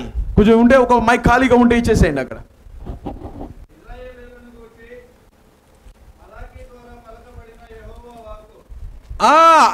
ఇలానే ఉండి దీని ఇశ్రాయేలును గూర్చి. ఇశ్రాయేల్ తీసారా? ప్రతి ఒక్కరు గమనిస్తున్నారా? ప్రవక్త ఎక్కడికి వెళ్ళారు? ఇశ్రాయేలును గూర్చి మలాకి ద్వారా పలుకబడిన యెహోవా వాక్కు. మలాకి ద్వారా పలుకబడిన యెహోవా వాక్కు. యెహోవా సెలవిచ్చినదేమనగా, నేను మీ ఎడల ప్రేమ చూపి ఉన్నాను. ఇప్పుడు ఏమంటున్నాడు యెహోవా? దేవుడే తన ప్రజలను చూసి ఏమంటున్నాడు? నేను మీ ఎడల ప్రేమ చూపి ఉన్నాను. కింద చదువుతాం. అయితే మీరు ఏ విషయమందు నీవు మా ఎడల ప్రేమ చూపితివందు. అది ఆశ్చర్యపడుతున్నారు. మేము ఇంత శ్రమ పడుతున్నాం, ఇంత కష్టపడుతున్నాం, నువ్వు ఎలా మాకు ప్రేమ చూపించావు? ఎలా నువ్వు మాకు ప్రేమ చూపించావు? మేము శ్రమల గుండా వచ్చి మా దగ్గరకు వచ్చి ఏమంటున్నావు? నేను వీళ్ళు ప్రేమిస్తున్నానన్నావు. కానీ నువ్వు మేము శ్రమ పడుతుంటే గమ్మున ఉన్నావే. కానీ మాకు ఎలా ప్రేమ నువ్వు మా ఎడల ఎలా ప్రేమ చూపించావు? ఏ విషయమందు మా ఎడల నువ్వు ప్రేమ చూపించావన్నప్పుడు చదవండి. ఏశావు ఎక్కడికి వెళ్ళాడు? యెహోవా యాకోబు ఏశావు దగ్గరికి వెళ్ళిపోయాడు. నా ప్రేమ అందరి ప్రేమ వంటిది కాదు, మనుషుల ప్రేమ వంటిది కాదు. ఏశావు యాకోబుకు అన్నగాడా అంటే పెద్దవాడే కదా ఎవరైనా ప్రేమించేది. ఏ ఒక తల్లిదండ్రులైనా చేస్తుండే కదా ప్రేమించేది, ఎక్కువగా చిన్నవారి కంటే పెద్దవారిని ప్రేమించేది. అంటే ఏశావు యాకోబు కంటే అన్నగాడా? అయితే నేను ఏశావును కాకుండా నేను యాకోబుని ప్రేమించాను. ఎప్పుడు ప్రేమించాడు? అది ఇంపార్టెంట్. ఎప్పుడు ప్రేమించాడు? ఎప్పుడు ఏశావు నేను ప్రేమించానని చెప్పాడు. ఏశావు పుట్టక మునిపై, యాకోబు పుట్టక మునిపై తల్లి గర్భంలో ఉన్నప్పుడే యెహోవా మరి రిబ్కా యొద్దకు వెళ్ళాడు. నీ గర్భంలోని 2 జనపదములు బయటికి రాబోతున్నాయి. నేను ఏశావును ద్వేషించి తిని యాకోబును ప్రేమించి తిని. ఓ హల్లెలూయా! దీనిని బట్టి మనకు అర్థమయ్యేది ఏంటంటే మానవుల ప్రేమ వేరు, దేవుని ప్రేమ వేరు. దేవుని ప్రేమ మన పుట్టుక మునుపు ఉండి అప్పటి నుండి ఉన్న ప్రేమ అది.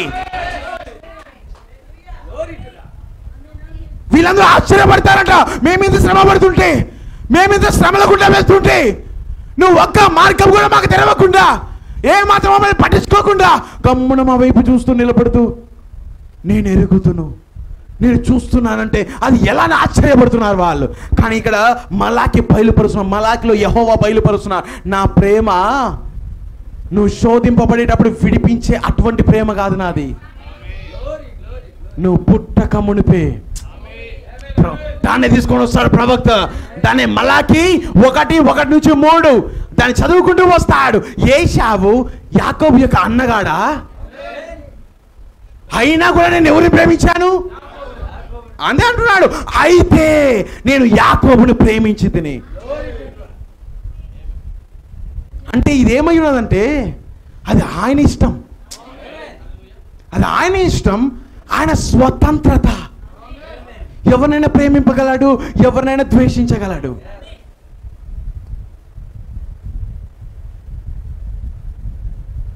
Saith the Lord, yet I loved Jacob. యాకోబునే ప్రేమించి తిని, and I had Esau. ఏశావునే ద్వేషించి తిని, and laid his mountains and his heritage waste for the dragons of the wilderness. ఏశావుని ఎలా చేశాడంట ఆయన? కింద చదువుదాం.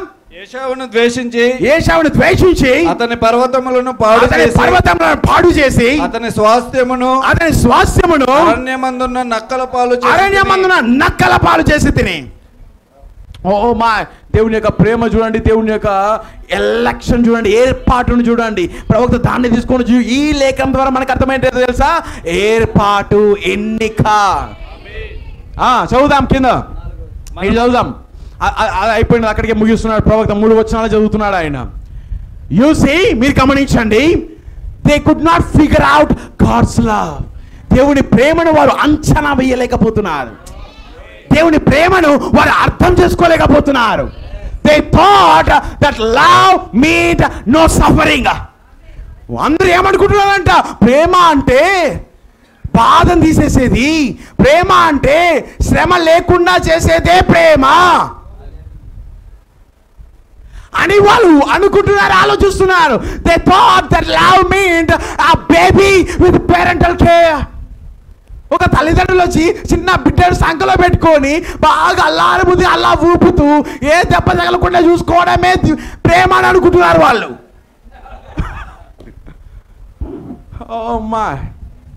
ప్రేమ పేరెంటల్ కేర్, తల్లిదండ్రులు చూపించే శ్రద్ధ ఇలా చూపించాలి. ఏం ప్రేమ అండి ఇది? ఇది అసలు ప్రేమేనా? ఒక్కసారైనా కొంచెం మృదువుగా మా ఓదార్చినట్టుగా మాట్లాడతాడా? కొన్నిసార్లు దేవుడు ఏమి గమనించినట్లు, ఏమి చూడనట్టు ఉండిపోతాడు. గో వెళ్ళు, శ్రమపడి వదిలేసినట్టే ఉంటుంది. వారు అనుకుంటున్నారంట ఎలా ఉంటుందంట ప్రేమ అనేది, దేవునిగా ప్రేమ ఏంటంట కష్టం లేకుండా చేసేది దేవుని ప్రేమ. మమ్మల్ని తల్లి తన బిడ్డను ఓదార్చినట్టు చేసేది దేవుడి ప్రేమ అని వాళ్ళు అనుకుంటున్నారు. బట్ గాడ్ సెడ్, కానీ దేవుడు ఇలాగ చెప్తున్నాడు, his love was elective love. ఆయన ప్రేమ ఓదార్చినట్టు చేసే ప్రేమ కాదు, శ్రమ లేకుండా చేసే ప్రేమ కాదు. ఆయన ప్రేమ ఏర్పాటు ప్రేమ. ప్రేమ ప్రేమ ప్రేమ ఇది ఏర్పాటు ప్రేమ. ఎలెక్టివ్ ఎవరిని అలా ఏర్పరచుకొని ప్రేమించాడు. యాకోబుని నేను ప్రేమించేదిని, ఏశావుని నేను ద్వేషించేదిని. ఆయన ద్వేషించడం మొదలు పెడితే నీ యొక్క పని అయిపోయినట్టే. నువ్వు ఎంత డబ్బున్నా, నువ్వు ఎంత అద్దస్తులున్నా, ఆయన ద్వేషించడం మొదలు పెడితే ఏమన్నాడు ఆయన, ఆ యొక్క పట్టణ ఆ పర్వతంలో నేను పాడు చేస్తాను, నేను వాడి స్వాస్థ్యం నేను నక్కల పాలు చేస్తాను. నేను ధనవంతుణ్ణి దేవుడు కానీ ద్వేషించాడు అనుకో, అతని స్వాస్థ్యం ఎవ్వరు అసలు అనుభవించకుండా చేస్తాడంట, నక్కల పాలు చేస్తాడంట. అదే ఒక పేదవాడిని దేవుడు ప్రేమించాడు అంటే, ఏశావుని నేను ద్వేషించితిని, యాకోబుని నేను ప్రేమించితిని. అందుకే దేవుడే చెప్తున్నాడంట ఆయన ప్రేమ, his love was elective love, ఏర్పాటు ప్రేమ. The proof of his love is election. తన ప్రేమ యొక్క రుజువే ఏర్పాటు. తన ప్రేమ నీ మీద ఆయన ప్రేమ కలిగి ఉన్నాడనే రుజువే ఏర్పాటు. దేని కొరకు నిన్ను ఏర్పరచుకున్నాడు, దేని కొరకు నిన్ను పిలిచాడు, దేని కొరకు నిన్ను ఈ వర్తమానంలోకి పిలిచాడు, ఏర్పరచుకున్నాడు. విమోచన కొరకు, తన భార్య ఉండుట కొరకు, శరీర మార్పు కొరకు, శ్రమ తప్పించుకొని లగ్జరీ లైఫ్ అనుభవించడానికి కాదు, ధనవంతులు అవ్వడానికి కాదు మనల్ని ఏర్పరచుకున్నాడు దేవుడు. ఏ స్పూనలో ఉన్న వారు దేనికోసం వారు హతసాక్షులు అయ్యారు, దేనికోసం వాళ్ళ ప్రాణాన్ని పెట్టారు. వాళ్ళు దేవుడు తన ఎడల చూపించిన ప్రేమను వ్యక్తపరిచాడు. బ్లండీనెస్ ఇలాంటి వారి అందరిలో కూడా దేవుడు వారి ఎలా కలిగి ఉన్న ప్రేమను ఆయన వ్యక్తపరిచాడు, నేను నిన్ను ఏర్పరచుకున్నానని. కానీ వీరు దేవుని ఎలా ప్రేమించారు తెలుసా, తన ప్రాణమును పెట్టి ప్రేమించారు. తన ప్రాణం లెక్క చేయలేదు వాళ్ళు. దేవుడు వీరి ఎలా కలిగి ఉన్న ప్రేమ elective love. No matter what happened, ఏమంట the proof of his love is election. తన ప్రేమ యొక్క రుజువే ఎన్నిక, ఏర్పాటు అయి ఉన్నది. దాని అర్థం ఏంటి, that no matter what happen, ఏమి జరిగినను అది కాదు విషయము. His love was proven truly by the fact they were chosen unto salvation. ఏం జరిగినా కానీ అది విషయం కాదు. ఇక్కడ ఆయన ప్రేమ దేన్ని రుజువు చేస్తున్నదంట, మీరు విమోచన కొరకు అనగా రక్షణ కొరకు నిర్ణయించబడ్డారని ఆయన ప్రేమ రుజువు చేస్తున్నది. రక్షణ కొరకు, ఏమా, because God has chosen you to salvation to sanctification of the spirit and the belief of the truth. సత్యము నమ్ముట వలన ఆత్మ యొక్క ప్రక్షాళన ద్వారా రక్షించబడుట అను దాని కొరకు దేవుడు మనల్ని నిర్ణయించాడు. సత్యమును నమ్ముట వలన ఆత్మ ద్వారా శుద్ధీకరించబడుట, దాని ద్వారా వచ్చే రక్షణ కొరకు దేవుడు మనల్ని ఎన్నుకున్నాడు, ఏర్పరచుకున్నాడు. He may commit you to death as he did Paul.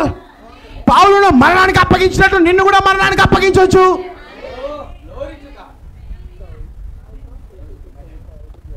పౌలును మరణానికి అప్పగించినట్లు దేవుడు నిన్ను మరణానికి అప్పగించవచ్చు. He may commit you to suffering as he did Job. యోబును శ్రమకు అప్పగించినట్లు నిన్ను కూడా దేవుడు అప్పగించవచ్చు. That is his prerogative. Prerogative అనగా స్వతంత్రత. అది ఆయన యొక్క స్వతంత్రత. ఆయన నిన్ను ఏమైనా వాడుకో, ఎలాగైనా వాడుకోవచ్చు, ఎలాగైనా నేను అప్పగించవచ్చు, దేనికోసమైనా నేను అప్పగించవచ్చు. He is sovereign. ఆయన సార్వభౌమత్వం కలిగిన వాడు. But it is all with a purpose. కానీ నేను మరణానికి అప్పగించిన, శ్రమకు అప్పగించిన, దాని వెనక ఒక ఉద్దేశం ఉంది, దాని వెనక ఒక పర్పస్ ఉన్నది. If it don't have a purpose, ఆయనకి ఆ ఉద్దేశమే లేకుండా నేను ఎట్లా పడితే అని చేస్తే, ఉద్దేశమే లేకుండా నీ జీవితంలో ఎలా పడితే అని చేస్తే then he would be the author of frustration. గందరగోళాన్ని ఎట్లా పడితే దాని యొక్క కర్త అవుతాడు ఆయన. నీ జీవితంలో నీకు ఫ్రస్ట్రేషన్, కోపం వచ్చేస్తుంటుంది, అటువంటి దానికి కర్త అవుతాడు, ఉద్దేశం లేకుండా శ్రమల పాలు చేస్తే. ఆయన అలా చేస్తే సమాధానకర్త కాకుండా ఫ్రస్ట్రేషన్, కోపాన్ని తీసుకొచ్చి దానికి కర్త అవుతాడు, ఒకవేళ పర్పస్, ఉద్దేశం లేకుండా నేను శ్రమలకు అప్పగిస్తే. ఆమేన్. నేను చదువుకుంటూ వెళ్తాను, నువ్వు హైలైట్ ఏం చేయొద్దు. ఆమేన్. His purpose is that after we have suffered a while, ఆయన ఉద్దేశం ఏంటో తెలుసా, మనం కొంత సమయం తర్వాత మనం శ్రమ పడిన మీదట we would be made perfect. మన కొద్దిసేపు శ్రమ పడిన ఎడల మనం ఏమవుతాం? పరిపూర్ణమవుతాం. శ్రమ ద్వారా మనం ఏమవుతామంట? పరిపూర్ణమవుతాం. Be established, స్థిరపరచబడతాం. పరిపూర్ణమవుతాం, కాదల్చబడని స్థిరపడబడతావా. గాలికి అటు ఇటు కొట్టాడే ఒక రెల్లు వంటి వారు కాదు మనము. ఆ సిద్ధాంతానికి ఈ సిద్ధాంతానికి కొట్టుకొని పోవు ఆ యొక్క ఆకులు వంటి వారు కాదు మనము.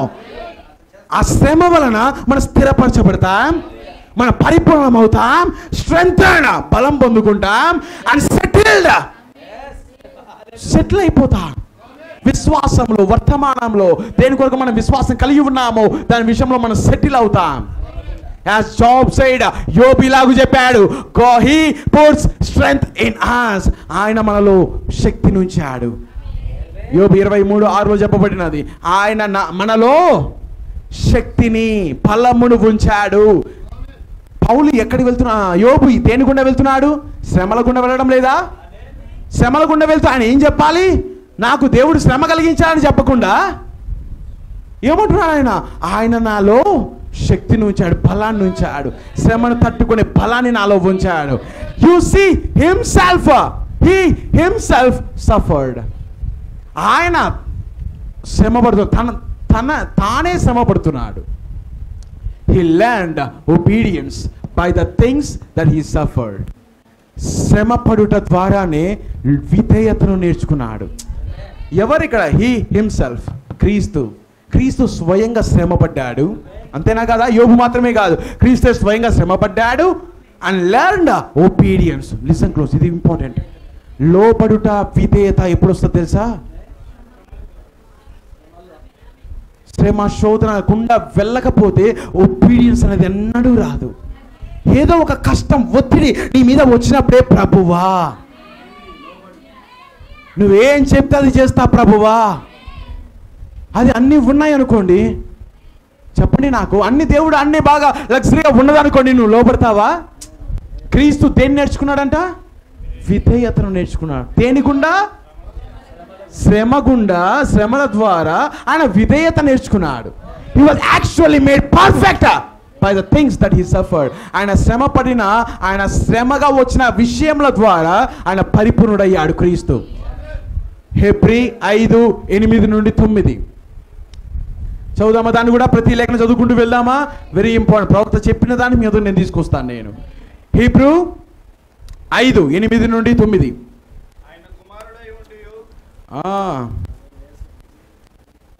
తీయండి, ప్రతి ఒక్కరు తీయండి. 5:8. యా, తీసారు ప్రతి ఒక్కరు? Now follow me. ఆయన కుమారుడై ఉండి తాను పొందిన శ్రమల వలన, దేని వలన విధేయత నేర్చుకున్నాడు. అందుకే మనం దేన్ని అపేక్షించాలి? శ్రమలను అపేక్షించాలి, శోధనను అపేక్షించాలి. శోధన అంటే దేవుడు లేడని కాదు అర్థం. శ్రమ వచ్చింది బాగా, ఇప్పుడు దేవుడు బాగా ఏమంటారంటే, చాలా మంది ఏమంటారు తెలుసా, కొంచెం ఏదైనా బాగా శ్రమలకుండా ఒత్తిడి మీద వెళ్తున్నారు అంటే ఏదో తప్పు చేసేస్తుంటాడు, ఏదో తప్పు చేసినాడు కాబట్టి దేవుడు తీర్పును ప్రకటించి తొక్కినాడు అట్టే. ప్రవక్త క్లియర్గా అద్భుతమైన మాట అంటాడు, నల్లని మేఘాలు దేవుడు లేదనుటకు సూచన కాదు, ప్రకాశవంతమైన సూర్యుడు దేవుడు ఉన్నాడనుటకు సూచన కాదు. ఆ మాట నాకు చాలా అద్భుత కిందే ఉన్నది, దాని వద్దకు నేను వెళ్తున్నాను. నేను ఏమన్నానండి, ఇక్కడ ఏం చదువుతాము, కుమారుడై ఉండి తాను పొందిన శ్రమల వలన విధేయతను నేర్చుకునేను. మరియు అందుకేనండి పిల్లలకు కూడా శ్రమ పెట్టాలి. మీకు అర్థమవుతుంది ఏమంటున్నాను, బాగా గారాబంగా పెంచేయడం కాదు, ఏమి శ్రమ లేకుండా పెంచేయడం కాదు. మా మమ్మీ మా డాడీ చిన్నప్పటి నుండి వారు వెళ్ళే ప్రతి శ్రమను చెప్పేవారు. ఎక్కడి నుండి మేము మనీ తెస్తున్నాం, ఎక్కడి నుండి ఎంత కష్టపడుతున్నాం, ఎలా ఫీజు కడుతున్నాం, వారి దగ్గర నుండి ఎంత తీస్తున్నాం, వీరి దగ్గర నుండి ఎంత తీస్తున్నాం, ప్రతిదీ చెప్పుట వలన వారికి ఆ బాధలో వారు ఇన్వాల్వ్ అవుతారు. కొన్నిసార్లు దెబ్బలు, సఫరింగ్, అది కూడా శ్రమ వారిని విధేయత ఉన్నట్లు చేస్తుంది. గాఢంగా వదిలేసి మా పిల్లోడు కరెక్ట్ అని అందరి ముందు చెప్పుకుంటూ మా పిల్లలంతా కరెక్ట్ అని చెప్పుకుంటూ ఉండడం వల్ల రేపొద్దున అవిధేయులు అవుతారు. That's right. ఆ పిల్లలకైనా, విశ్వాసులకైనా, పెద్దలకైనా, సంఘానికైనా, ఎవరికైనా కూడా శ్రమ, నొప్పి లేకుండా విధేయత రాదు. ఎవరికి ఎలా విధేయత ఇవ్వాలి, ఎలా రెస్పెక్ట్ ఇవ్వాలి, ఎలా ఉండాలి, దేనివల్ల వస్తుంది అంతా కూడా ఒక దెబ్బ పడుట వలనే. ఒక చిన్న అబద్ధం ఆడుట వలన కొట్టాడు మా డాడీ, బాగా కొడతాడు. నాకు వెంటనే అనిపించేది ఏంటంటే ఈ అబద్ధం ఆడుకున్నా ఉంటే బాగుండేది. చాలామంది ఏమనుకుంటారు, నన్ను కొడతాడు ఈయన. కాదు కాదు కాదు, అలా రాదు. దెబ్బ ఏం చేస్తుందంటే ఎక్కడ ప్రాబ్లం ఉన్నదో అక్కడ వీళ్ళు ఆలోచించున్నట్లు చేసేది. ఒకసారి నేను 100 రూపీస్ పోగొట్టుకున్నాను. నేను మమ్మీ ఏదో ఇచ్చింది పోయి తెమ్మని, నేను ఎక్కడో సైకిల్ మీద తొక్కుంటూ వెళ్ళి మిస్ అయిపోయింది, చేతిలోనే పెట్టుకొని. ఇంటికి వచ్చి చెప్పాలో ఎలా చెప్పాలో తెలియదు. ఎందుకంటే ఎవ్రీ 100 రూపీస్ మీద నీకు బాధ్యత లేని ఎడలా రేపు పొద్దున నీకు 1 lakh లేకపోతే ఎక్కువ అమౌంట్ వచ్చినప్పుడు నీకు బాధ్యత భయం ఎలాగ వస్తుంది. అప్పటి నుండి నేను ఎప్పుడు కూడా జోబులో పెట్టుకొని వెళ్ళే 10 సెకండ్లకు ఒకసారి నా జోబులో చేపెట్టి చూస్తుంటాను.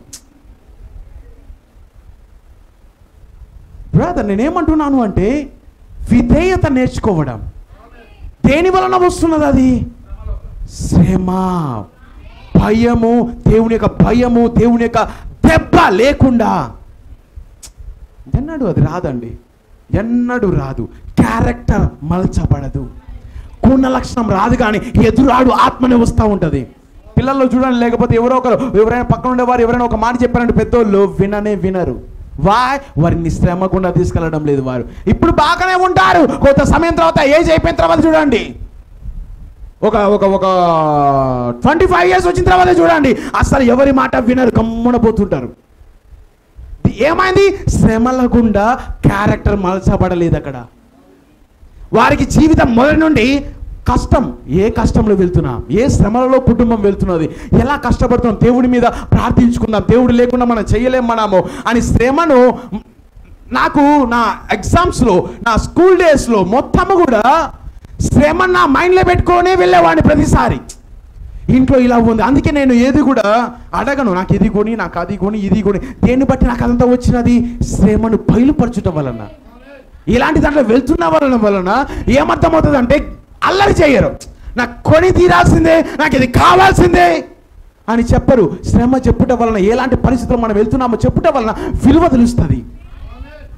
ఓన్లీలే నేను ఫిలిప్పీన్స్కి వెళ్ళినప్పుడు కూడా నేను అడిగేవాడినే కాదు అసలు ఒక అమౌంట్ కూడా. నాకు అర్థమయ్యేది, ఇప్పుడు COVID-19 ఎలా ఉండబోతున్నదో, అక్కడ ఉన్న పరిస్థితి ఎలా ఉండబోతున్నదో, అలా ఉండే పరిస్థితులు దేవుడు ఒక గొప్ప మార్గాన్ని ఇచ్చాడు. ఒక పాస్టర్ అక్కడ ఆయనే పిలిచాడు నన్ను. దేవుడు ఎలాగో నడిపించాడు. చూడండి, చాలామంది ఎలాగుంటారంటే నాకు పంపి, నాకు అమౌంట్ అయ్యి, ఖచ్చితంగా నాకు అమౌంట్ అన్నప్పుడే దాని విలువ లేకుండా వేసేస్తారు, దాని విలువ లేకుండా వాడిని కారపగా వేసేస్తున్నారు. నేను చెప్తాను, ఖచ్చితంగా అటువంటి వారు అవిధేయులు అవుతారు పెద్దయినాక.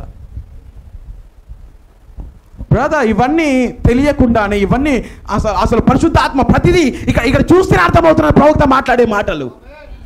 భౌతికంగా అయినా, ఆత్మ సంబంధంగా అయినా, అన్ని రంగాలలోనూ శ్రమ ద్వారానే క్యారెక్టర్ మలచబడుతుంది. క్రీస్తు కూడా శ్రమల గుండానే విధేయత నేర్చుకునేను. ఏ శ్రమలు? తండ్రి ఆయన శ్రమల గుండా నడిపించాడు. వెళ్ళు, గెత్సెమనీకి వెళ్ళు, సిలువ గుండా వెళ్ళు, నువ్వు ద్వారా నువ్వు పరిపూర్ణుడవుతా. నేను ఇప్పుడు చెప్పబడిన ప్రతి మాట మీకు అర్థమవుతుంది. ఫ్యామిలీస్, కుటుంబంలో ప్రతి ఒక్కరు, తల్లిదండ్రులు ప్రతి ఒక్కరిని నేను అదే చెప్తున్నాను. నేను మీ శ్రమలతో వారిని పాలిపాగస్తులు చేయండి. మీ శ్రమల గుండా వారిని కూడా తీసుకువెళ్ళండి. వారికి హృదయం కూడా పరిపూర్ణపరచబడుతుంది, character మలచబడుతుంది. Yet learn obedience by the things which you suffer and being made perfect. క్రీస్తు ఏమయ్యాడు? పరిపూర్ణుడయ్యాడు. He became the author of eternal salvation unto all them that obey him. ఆయనకి లోబడే ప్రతి ఒక్కరికి నిత్య రక్షణకు కర్త అయ్యాడంట ఆయన. ఈయన లోబడి, శ్రమల గుండా లోబడి పరిపూర్ణుడై ఈయన ఎలా మారాడంట? తనకు లోబడే ప్రతి ఒక్కరికి నిత్య రక్షణకు కర్త అయ్యాడంట ఈయన. ఓ మా, ఇన్ ప్లెయిన్ లాంగ్వేజ్ డైరెక్ట్గా చెప్పేయాలంటే, చూడండి, డైరెక్ట్గా ఒక స్టేట్మెంట్తో చెప్పాలంటే, the very character of Jesus, క్రీస్తు యొక్క ఆయన యొక్క వెరీ క్యారెక్టర్ అంటే ఆయన సొంత గుణలక్షణము వాజ్ పర్ఫెక్టెడ్ బై సఫరింగ్. శోధన ద్వారానే ఆయన సొంత గుణలక్షణము పరిపూర్ణమైనది. అండ్ అకార్డింగ్ టు పౌలు చెప్పిన రీతిగా he has left his church a measure of suffering that they too by their faith in God while suffering for him would come to a place of perfection. పౌలు ఏమన్నాడు? నేను పొందిన శ్రమలలో కొంత భాగమును, శ్రమను మీకు వదిలిపెట్టి వెళ్తున్నాను నేను. ఓమా, ఆ మాట ఎంత అద్భుతంగా! పౌలు ఏమన్నాడు? నాకు కలిగిన ఈ శ్రమలలో కొంత భాగమును మీకు కూడా వదిలిపెట్టి వెళ్తున్నాను. మీరు కూడా శ్రమల గుండా వెళ్ళండి, అప్పుడే మీరు పరిపూర్ణులు అవుతారు. Why did he want this? ఆయనకి ఇది ఎందుకు అవసరమో? జేమ్స్ 1:2-4 మై బ్రదరన్, అది కూడా చదువుదామా మనము? ప్రతి లేఖనాన్ని మనం చదువుదాం, గమనిద్దాం మనము. యాకోబు 1వ అధ్యాయము,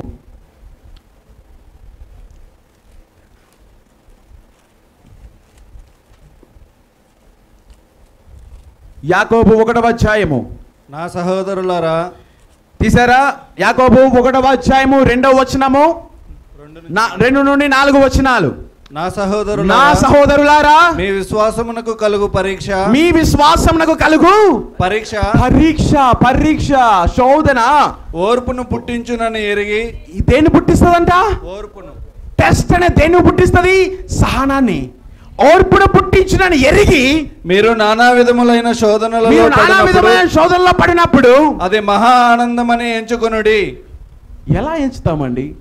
శోధనను మహా ఆనందమని ఎంచమంటున్నాడే. దీన్ని శోధన రావడమే మహా ఆనందమని ఎంచుకునండి. మీరు సంపూర్ణులను, అనూనాంగులను, ఏ విషయములోనైనను కొదువలేని వారునై ఉండునట్లు ఓర్పు తన క్రియను కొనసాగింపనీయుడి. మీకు అర్థమవుతున్నది ఏమంటున్నాడు? శోధన పడినప్పుడు మీరు అది మహా ఆనందం అని ఎంచుకునండి. విశ్వాసి మాత్రమే దాన్ని ఆనందంగా భావిస్తాడు, సంతోషంగా అంగీకరిస్తాడు. కానీ అవిశ్వాసి దాని మీద తొట్టిల్లబడతాడు. ఆమేన్. Why does he stand by?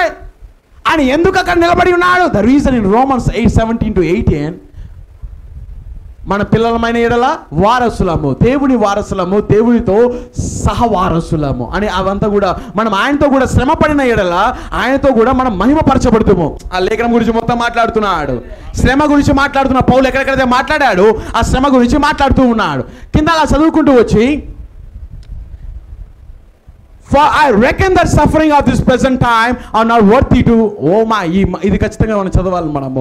Romans 8:17-18. మనము పిల్లలమైతే, చదువుదామా? వింటారా ఖచ్చితంగా? దాన్ని అలా గమనిస్తారా?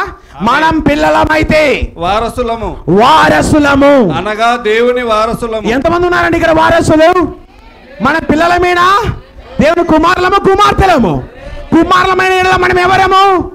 వారసులము. తండ్రికి ఉన్న ఆస్తి మొత్తానికి మనం వారసులము. క్రీస్తుతో కూడా మహిమ పొందుటకు, ఆయనతో శ్రమ పడిన ఎడల క్రీస్తుతోడి వారసులము. ఆయన శ్రమ పడి దేన్ని స్వతంత్రించుకున్నాడు? మహిమా శరీరాన్ని స్వతంత్రించుకున్నాడు. శ్రమ పడటం వలన మహా గొప్ప స్థానాన్ని సంపాదించుకున్నాడు. ఆయనతో కూడా మనము శ్రమ పడిన ఎడల క్రీస్తుతోడి వారసులము. క్రీస్తు ఏం పొందుకున్నాడు దానికి మనం వారసులమై ఉన్నాం. మన ఎడల ప్రత్యక్షము కాబోవు మహిమ ఎదుట. మన ఎడల ప్రత్యక్షం కాబోవు మహిమ ఏంటి? ఎత్తబడుట. మన శరీర మార్పు మన ఎడల కనబడబోవు ఆ యొక్క మహిమ ఎదుట ఇప్పటి కాలపు శ్రమలు ఎన్నదగినవి కావని ఎంచుచున్నాను. ఆలోచించండి. స్మూర్ణలో వారి యొక్క శ్రమను, మన శ్రమను గమనించండి. వారి శ్రమను, మన శ్రమను గమనించండి. ఏది గొప్పగా కనిపిస్తున్నది? ఏ సాక్ష్యం గొప్పదిగా కనపడుతున్నది? వారు తన ప్రాణాన్నైనా లెక్క చేయలేదు. వాళ్ళు అపోస్తుల వల్ల నిలబడ్డారు. వాళ్ళు unless we suffer with him, ఆయనతో కూడా మనం శ్రమ పడని ఎడల we cannot reign with him. ఆయనతో పాటు మనము ఏలలేము. శ్రమ పడితేనే ఏలుబడి చేస్తాం మనము, అనగా రేపు రాజులం అవుతాం మనము. You have to suffer to reign. ఏలుటకు మనం శ్రమ పడాలి, శోధన గుండా వెళ్ళాలి. The reason for this is the character simply is never made without suffering. శోధన లేకుండా, శ్రమ పడుట అన్నది లేకుండా సింపుల్గా క్యారెక్టర్ అనేది మలచబడదు. మీకు అర్థమవుతుందే మాట్లాడుతున్నాను. గుణలక్షణము తయారవ్వదు. ఈ మాట పట్టుకోండి. Character is a victory, not a gift. గుణలక్షణం అనేది విజయమై ఉన్నది కానీ వరం కాదు.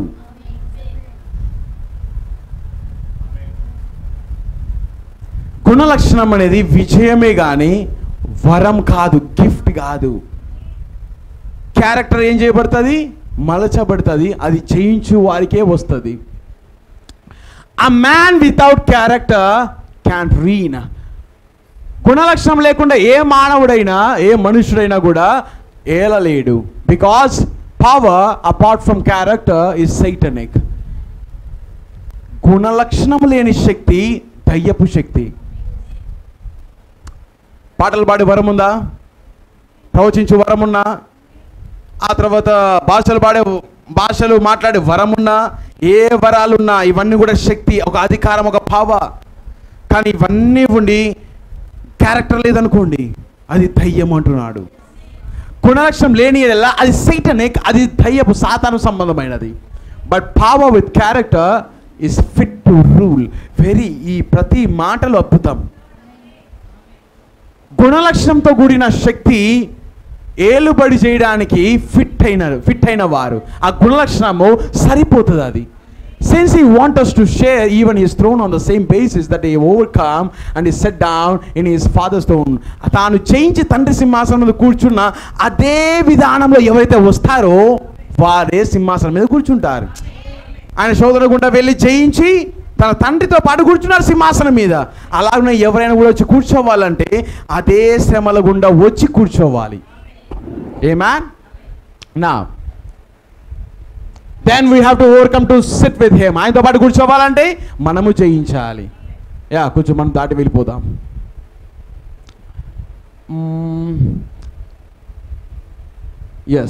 ఇక్కడ చదువుదాం.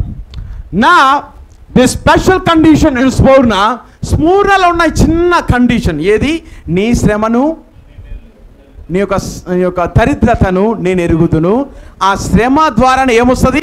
గుణలక్షణం వస్తుంది. ఈ ఒక కండిషన్, ఏ కండిషన్? శ్రమ ద్వారా గుణలక్షణం రావడం. In Smyrna must be applied to every age. ప్రతి కాలమునకు ఇది సంబంధించినది. శోధన చూడండి, there is no age free from it. అంటే శోధన లేని ఏ సంఘకాలం లేదంట. ప్రతి సంఘకాలంలోనూ అటువంటి శోధన, అటువంటి పరీక్ష ఖచ్చితంగా ప్రతి సంఘకాలంలో ఉంటుంది. ఏ సంఘకాలము శోధన లేకుండా ఉండదు. బ్రదర్, ఇప్పుడంతా బాగా ఏ కష్టాలు లేకుండా, ఏ ఇబ్బందులు లేకుండా, ఏ శ్రమ లేకుండా బాగా ప్రశాంతంగా ఉన్నది కదా అని అనుకోవచ్చు మీరు. త్వరలో రాబోతున్నది, ఈ సంఘం మీదకే రాబోతున్నది. ఇప్పుడు బాగానే ఉంటుంది, మేము వధువు వధువు వధువు వధువు అని చెప్పేది. కానీ స్క్వీజ్ రాని, ఒత్తిడి రాని, ప్రవక్త అన్నాడు కదా, ఏ సంఘకాలము అలాంటి శ్రమల నుండి, ఆ శ్రమలు లేని ఏ సంఘకాలం లేదంట. స్ఫూర్ణలో ఏ ఒక ప్రెషర్, ఒత్తిడి వచ్చిందో అది ప్రతి కాలంలోనూ ఉంది. అంటే నేను అంటున్నాను, త్వరలో ఈ సంఘం ఇక్కడ కూర్చున్నారే ప్రతి ఒక్కరి మీదకి అది రాబోతున్నది. ఎవరెవరు ఐరేనియస్ లాగా ఉంటారు, ఎవరెవరు పొంతీనస్ లాగా ఉంటారు, ఎవరెవరు బ్లంటీనా లాగా ఉంటారు. లెట్స్ సీ మనం చూద్దామా ఎప్పుడు రంగులు బయటపరచబడతాయి? ఒత్తిడి స్క్వీజ్ వచ్చినప్పుడు వారి రంగులు బయటపడతాయి. రోమన్ క్యాథలిక్ మృగం వస్తుంది, మృగం వస్తాని ఎదుగా ఒత్తిడి తీసుకొస్తుంది. వరల్డ్ కౌన్సిల్ ఆఫ్ చర్చెస్లో చేరుతావా లేదా? ప్రపంచ సంఘ సమాఖ్యలో నువ్వు ఒక భాగంగా ఉంటావా లేదా? జాయిన్ అవుతావా లేదా? లేకపోతే సస్తా, లేకపోతే నువ్వు కొనడం అమ్మడం ఉండదు. ఏమంటున్నాడు ప్రవక్త? అటువంటి శ్రమల నుండి ఏ కాలము కూడా తప్పించుకున్నట్టు ఏ కాలము లేదు. ప్రతి కాలంలోనూ ఆ శ్రమలు ఉన్నాయి. There is no true believer, వినండి మాట, ఏ నిజమైన విశ్వాసి కూడా దాని నుండి స్వతంత్రుడు కాదు. దేని నుండి? శ్రమ నుండి ఏ నిజమైన విశ్వాసి స్వతంత్రుడు. అంటే దాని అర్థం ఏంటి? లగ్జరీగా బ్రతుకుతాడు. ఏ నిజమైన విశ్వాసి అయినా లగ్జరీగా బ్రతుకుతాడు అనేది ఏనాడు ఉండదు. ప్రతి నిజమైన విశ్వాసి లగ్జరీ నుండి, ఆ యొక్క శ్రమ నుండి స్వతంత్రుడు కాదు. శ్రమల గుండా వెళ్ళి తీరాల్సిందే అని అర్థం దాంది. ప్రవక్త మాట్లాడే ఈ మాటకు అర్థం ఏంటి? ప్రతి నిజమైన విశ్వాసి శ్రమ గుండా వెళ్ళాల్సిందే. శ్రమలు లేవు, కష్టం లేదు, అంత సాఫీగా జరుగుతున్నది అంటే ప్రవక్త దాన్నే చెప్తున్నాడు.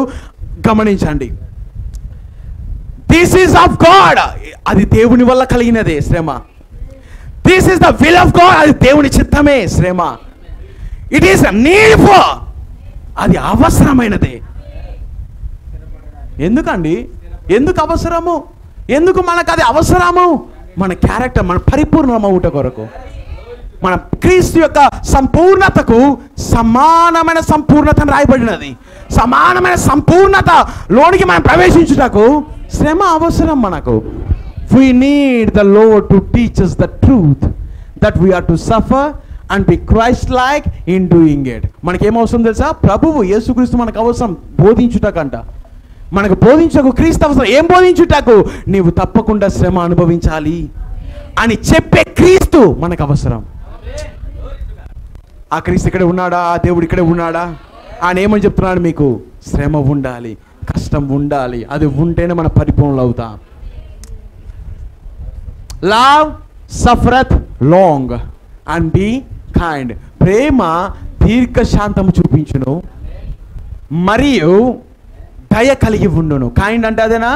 దయ కలిగి ఉండు. ప్రేమ దీర్ఘశాంతము చూపించును మరియు దయ చూపించును. ప్రేమ సఫరింగ్, లాంగ్ సఫరింగ్. దేవుడు ఎంత శ్రమ పెట్టినా ప్రేమ ఉంటే అది ఓర్చున్నట్లు చేస్తుంది. దీర్ఘకాలము దీర్ఘశాంతం కలిగి ఉన్నట్లు చేస్తుంది.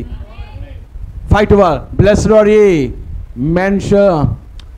when men shall revile you and persecute you and shall say all manner of evil against you falsely for my sake.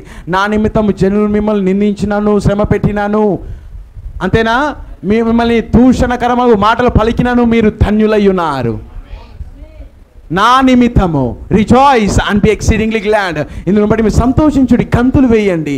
For great is your reward in heaven. పరలోకమందు మీ బహుమానము గొప్పదై ఉన్నది. For so persecuted they the prophets which were before you. మీకంటే ముందుగా ప్రవక్తలు కూడా అలాగనే శ్రమ పడ్డారు.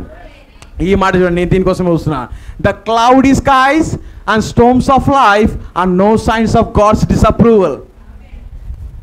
నల్లని మేఘాలు, మన జీవితంలో నల్లని మేఘాలు, తుఫానులు దేవుడు మనల్ని డిసప్రూవ్ అనగా దేవుడు మనల్ని వదిలిపెట్టాడు అనుటకు సూచన కాదు.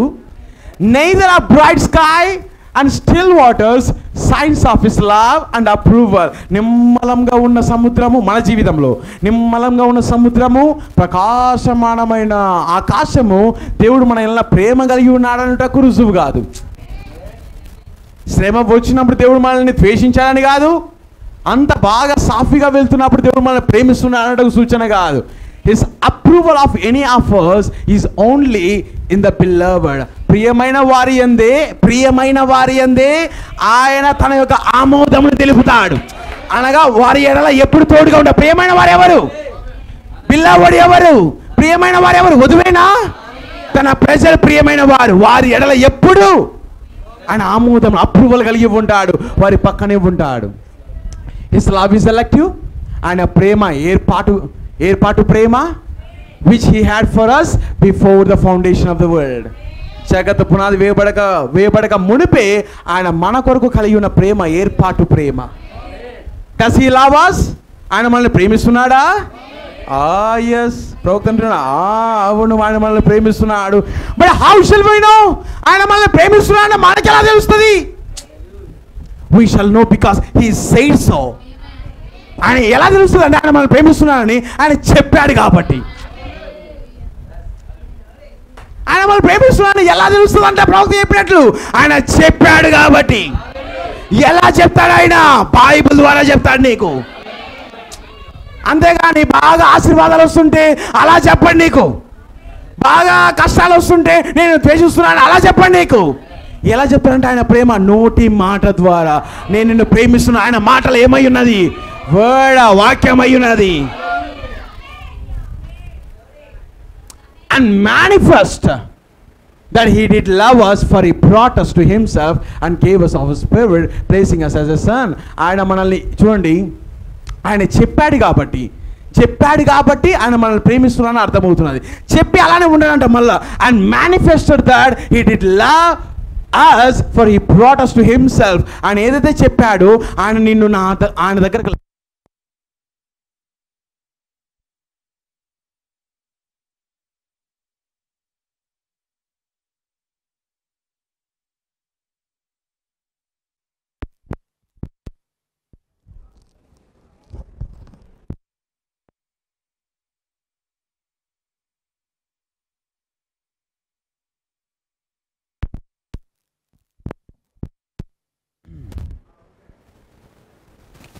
All right. Yeah, I think 1 month, 2 months, 3 monthsలో మనము కొత్త స్థలానికి వెళ్ళిపోతాం. ఇవంతా ప్రాబ్లం ఏమి ఉండదు. ఇంకా ఏమాన్ జనరేటర్ వచ్చేస్తుంది, అన్నీ వచ్చేస్తాయి. ఏమాన్ పెద్ద జనరేటర్ వచ్చేస్తుంది. ఇంకా అది ఎలాగంటే కరెంటు పోయి ఎంతసేపు అన్నా పోనీయండి, అసలు కరెంటు పోయినట్టే అనిపించదు. జనరేటర్ పెట్టిన పోయింది వచ్చిందని కూడా అనిపించదు, అలా కంటిన్యూగా వచ్చేస్తూ ఉంటుంది.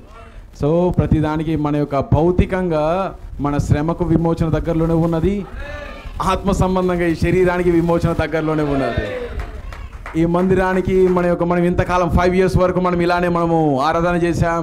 దేవుడు గమనించాడు, చూచాడు, మన సఫరింగ్ని గమనించాడు, మన శ్రమను. నిజంగానే దేవుడు ఇవన్నీ గమనించాడా?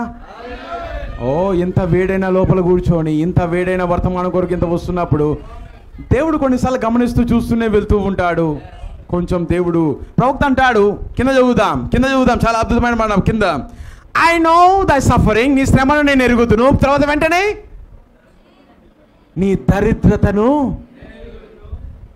ప్రవక్త అన్నాడు, క్రైస్తవుల్లో 80% దరిద్రులే, పేదవారే, దరిద్రులే, డబ్బు లేని వారే. క్రైస్తవులు 80% దేవుడిని వెంబడించేవారు ఎవరు తెలుసా? మనీ లేనివారు, డబ్బుల కొరకు ఇబ్బంది పడేవారు. కానీ ప్రవక్త ఏమన్నాడు, చాలామంది ఈరోజు సంఘ శాఖలో ప్రతి ఒక్కరు కూడా డబ్బు ఉండేవారి వెనకాల బట్టర్ పూస్తారంట, నాకు కొంచెం డబ్బులు అని వెన్న పూసి మరీ వారి దగ్గర డబ్బులు అడుగుతూ ఉంటారు. ఎవరు? సంఘ శాఖలు డబ్బుల కోసం వెన్న పూసి, డబ్బులు ఉండే వాళ్ళు విశ్వాసుల దగ్గర వెన్న పూసి మరీ లాగుతూ ఉంటారు. కానీ నిజమైన విశ్వాసి డబ్బులు లెక్క చేయడు. ఒక నిజమైన సేవకుడు, ఒక నిజమైన విశ్వాసి తన సహోదరి ఎడల డబ్బు ఉందా లేదా, వారు ఎలాంటి శారీ కట్టుకున్నారు, ఎలాంటి ఇళ్లలో ఉంటున్నారు, వారు ఎటువంటి వారు, వారు ఏ మతం దాన్ని చూడరు వాళ్ళు. ప్రవక్త అన్నాడు 80% మంది దాదాపు క్రైస్తవులందరూ కూడా డబ్బు లేని వారే. కానీ క్రీస్తు అంటున్నాడు, నేను నీ దరిద్రతను ఎరుగుదును. ఆ కింద, అయినను నీవు ధనవంతుడవే. పౌలు చెప్పిన రీతిగా మేము ఏమీ లేని వారమైనప్పటికీ అన్నీ ఉన్నవారము మేము, ధనము లేని వారమైనప్పటికీ మేము ధనవంతులము మేము, బిల్డింగ్ లేని వారమైనప్పటికీ బిల్డింగ్ ఉన్నవారమే మనము, సొంత స్థలము లేని వారమైనప్పటికీ సొంత స్థలం ఉన్నవారమే మేము. నిజమేనా ఇదంతా కూడా? Yeah that's right. మనం బయట చూడడానికి ఎవరైనా కానీ చూస్తే మనల్ని వీళ్ళు బాగా టీ షర్ట్ టై వేసుకొని బాగా తిరుగుతున్నారు, బాగా కార్లలో తిరుగుతున్నారు, అన్నీ ఉన్నవాళ్ళ నిజంగా ఏమనుకుంటారంటే అందరూ బాగా ఉండేవాళ్ళు అనుకుంటారు. కానీ నిజంగా మేము ఏమీ లేని వారమే. కానీ బయట మేము పోయినప్పుడు క్రీస్తును ధరించుకున్న వారం ఎప్పుడు కూడా వీరికేం తక్కువ అండి.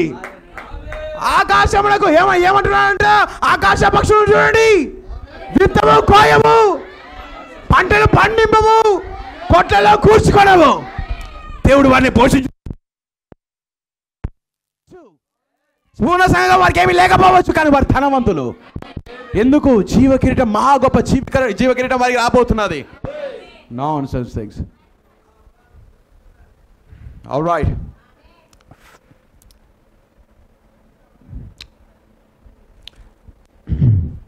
చదువుదామా? సమయం అయిపోతున్నది. మనము ప్రకటన గ్రంథం దాంట్లో అస్పూర్ణ సంఘ కాలాన్ని నేను కొంచెం ముగిస్తాను నేను. యా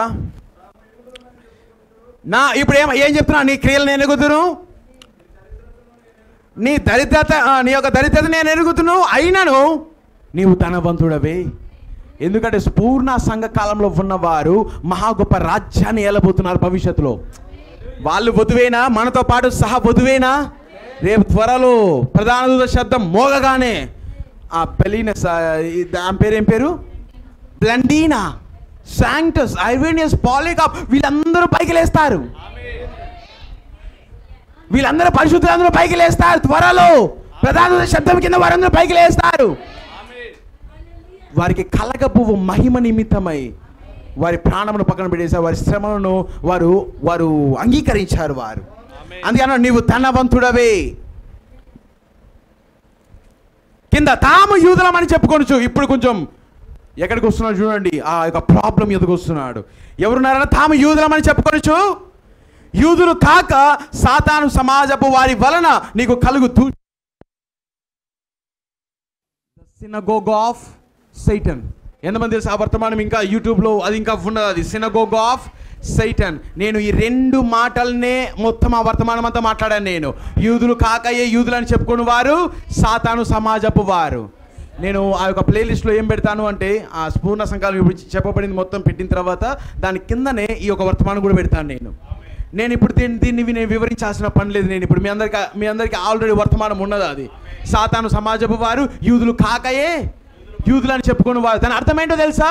యూదులు అనే వాళ్ళు ఎవరు? ఒరిజినల్ ఆది యేసుక్రీస్తు కాలంలో ఉన్నవారు యూదులు. ఎవరా యూదులు? అపోస్తులు యూదులైనా యూదులు. కానీ వీళ్ళు ఏమంటున్నారు? పూర్ణ సంఘ కాలంలో మేము యూదులం అని చెప్పుకుంటున్నారు, కానీ వాళ్ళు యూదులు కాదు. దాని అర్థం ఏంటో తెలుసా? మేము ఒరిజినల్స్, మేము మొదటి వారం అని చెప్పుకుంటూ మోసపుచ్చేవారు, కానీ వాళ్ళు మొదటి వారు కాదు. వాళ్ళు అదే ఆత్మ ఈరోజు రోమన్ క్యాథలిక్లో లేదా? అది ఏమంటున్నది? మా పోపు ఎవరు? ఫస్ట్ పోపు పేతురు అంటున్నది మేము మొదటి వారమే, ఒరిజినల్, కాబట్టి మా మాట వినాల్సింది అంటున్నది అది. కానీ బైబిల్ ఏమంటున్నది? వారిని యూదులు కాకయే. అందుకే నేను ఒక మాట చెప్పాను నేను. మనం చూసాం, మనము అపవాది కొందరిని చెరలో వేయించబోతున్నాడు.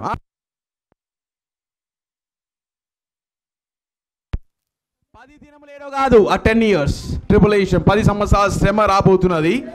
కింద మరణం వరకు నమ్మకంగా ఉండము. ఉన్నారా లేదా? మరణం వరకు నమ్మకంగా బ్రతుకుట క్రీస్తే, చావైతే మేలే. చాలా వరకు నేను ఆలోచించేవాడిని కూర్చొని, నాకు ఎప్పుడు కూడా ఈ మైండ్లో ఎప్పుడు ఉండేది, వాట్ అబౌట్ వాట్ టైం? ఒకవేళ ఎత్తబడుట ఆలస్యం అయితే ఒకవేళ నేను ముసలివాడిని అయిపోవాలి, అంతేనా? ప్రతి ఒక్కరు అంతేనా? ముసలివాళ్ళని అయిపోవాలి నేను. ఒక టైం వస్తుంది, ఒక సమయం వస్తుంది, నేను పడకలో పడుట. ఒకవేళ ఆలస్యం అయితే, మరణం చూడకుండా మరణము ఎత్తబడుట ఆలస్యం అయితే, ఒకవేళ ముసలివాడిని అయిపోతే, థింక్ ఆఫ్, నేను ఎప్పుడు ఇది ఆలోచించేవాడిని, ఆ లాస్ట్ ఒక 5 seconds 10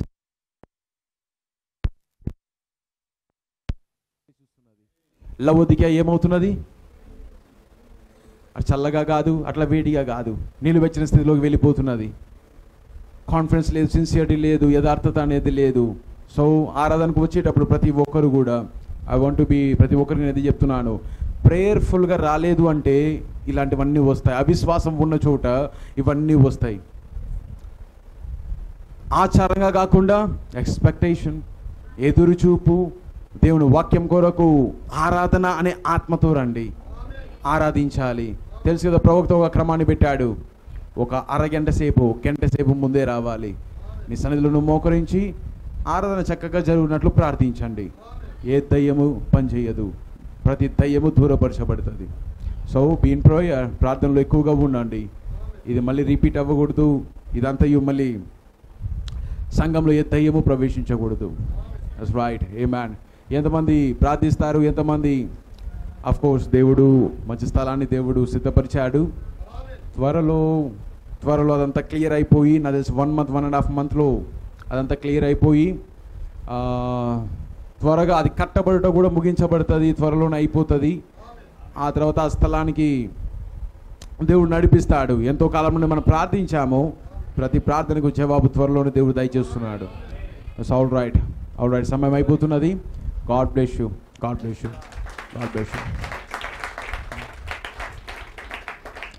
స్టాండ్ టుగెదర్. ప్రతి ఒక్కరు లేచి పడినట్లయితే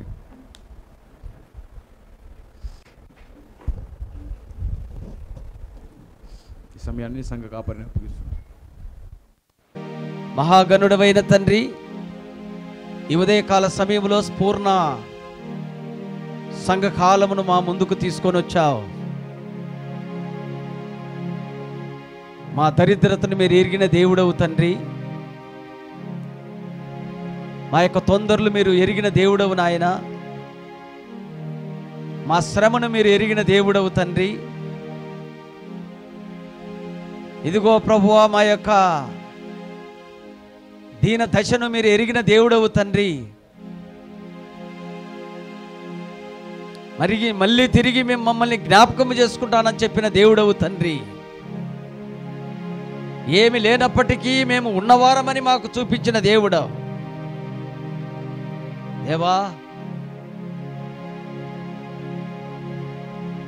ప్రతి లోకుల యొక్క నోర్లు మీకేమి, మీరు క్రిస్టియన్స్, మీకేమి, మీరు అపోస్తులు, క్రీస్తును నమ్మిన వారు, మేము ఏమి లేనప్పటికీ ప్రభువా సమస్తము ఉన్నవారమని మాకు తెలియజేసిన దేవుడవు. ఏమి చిరుణము తీర్చుకునేది నాయన, మాకిచ్చిన ఆధిక్యత కొరకై మీకు స్తోత్రములు.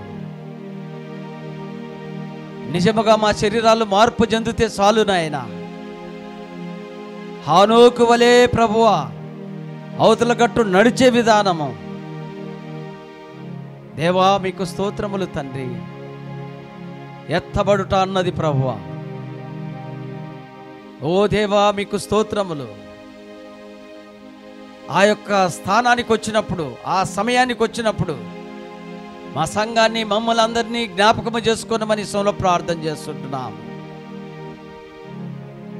దయగలిగిన దేవా, ప్రార్థన విషయాలు ఎన్నో ఉన్నాయి. వారందరి కుటుంబాల్లో ఎన్నో ప్రాబ్లమ్స్ ఉన్నాయి నాయన. వారందరినీ మీ చేతులకు అప్పచెప్పుకుంటున్నాం. సమస్తము ప్రభు విడుదలిచ్చి మేలు దయచేయమని సోలో ప్రార్థన చేస్తున్నాం. మా రక్షణకర్త మీకు స్తోత్రములు. ఓ దేవా, సకల భక్తులు నాయన తమ ప్రాణాలు కూడా లెక్క చేయకుండా ప్రభు మీ కొరకు సమర్పించుకున్నారు.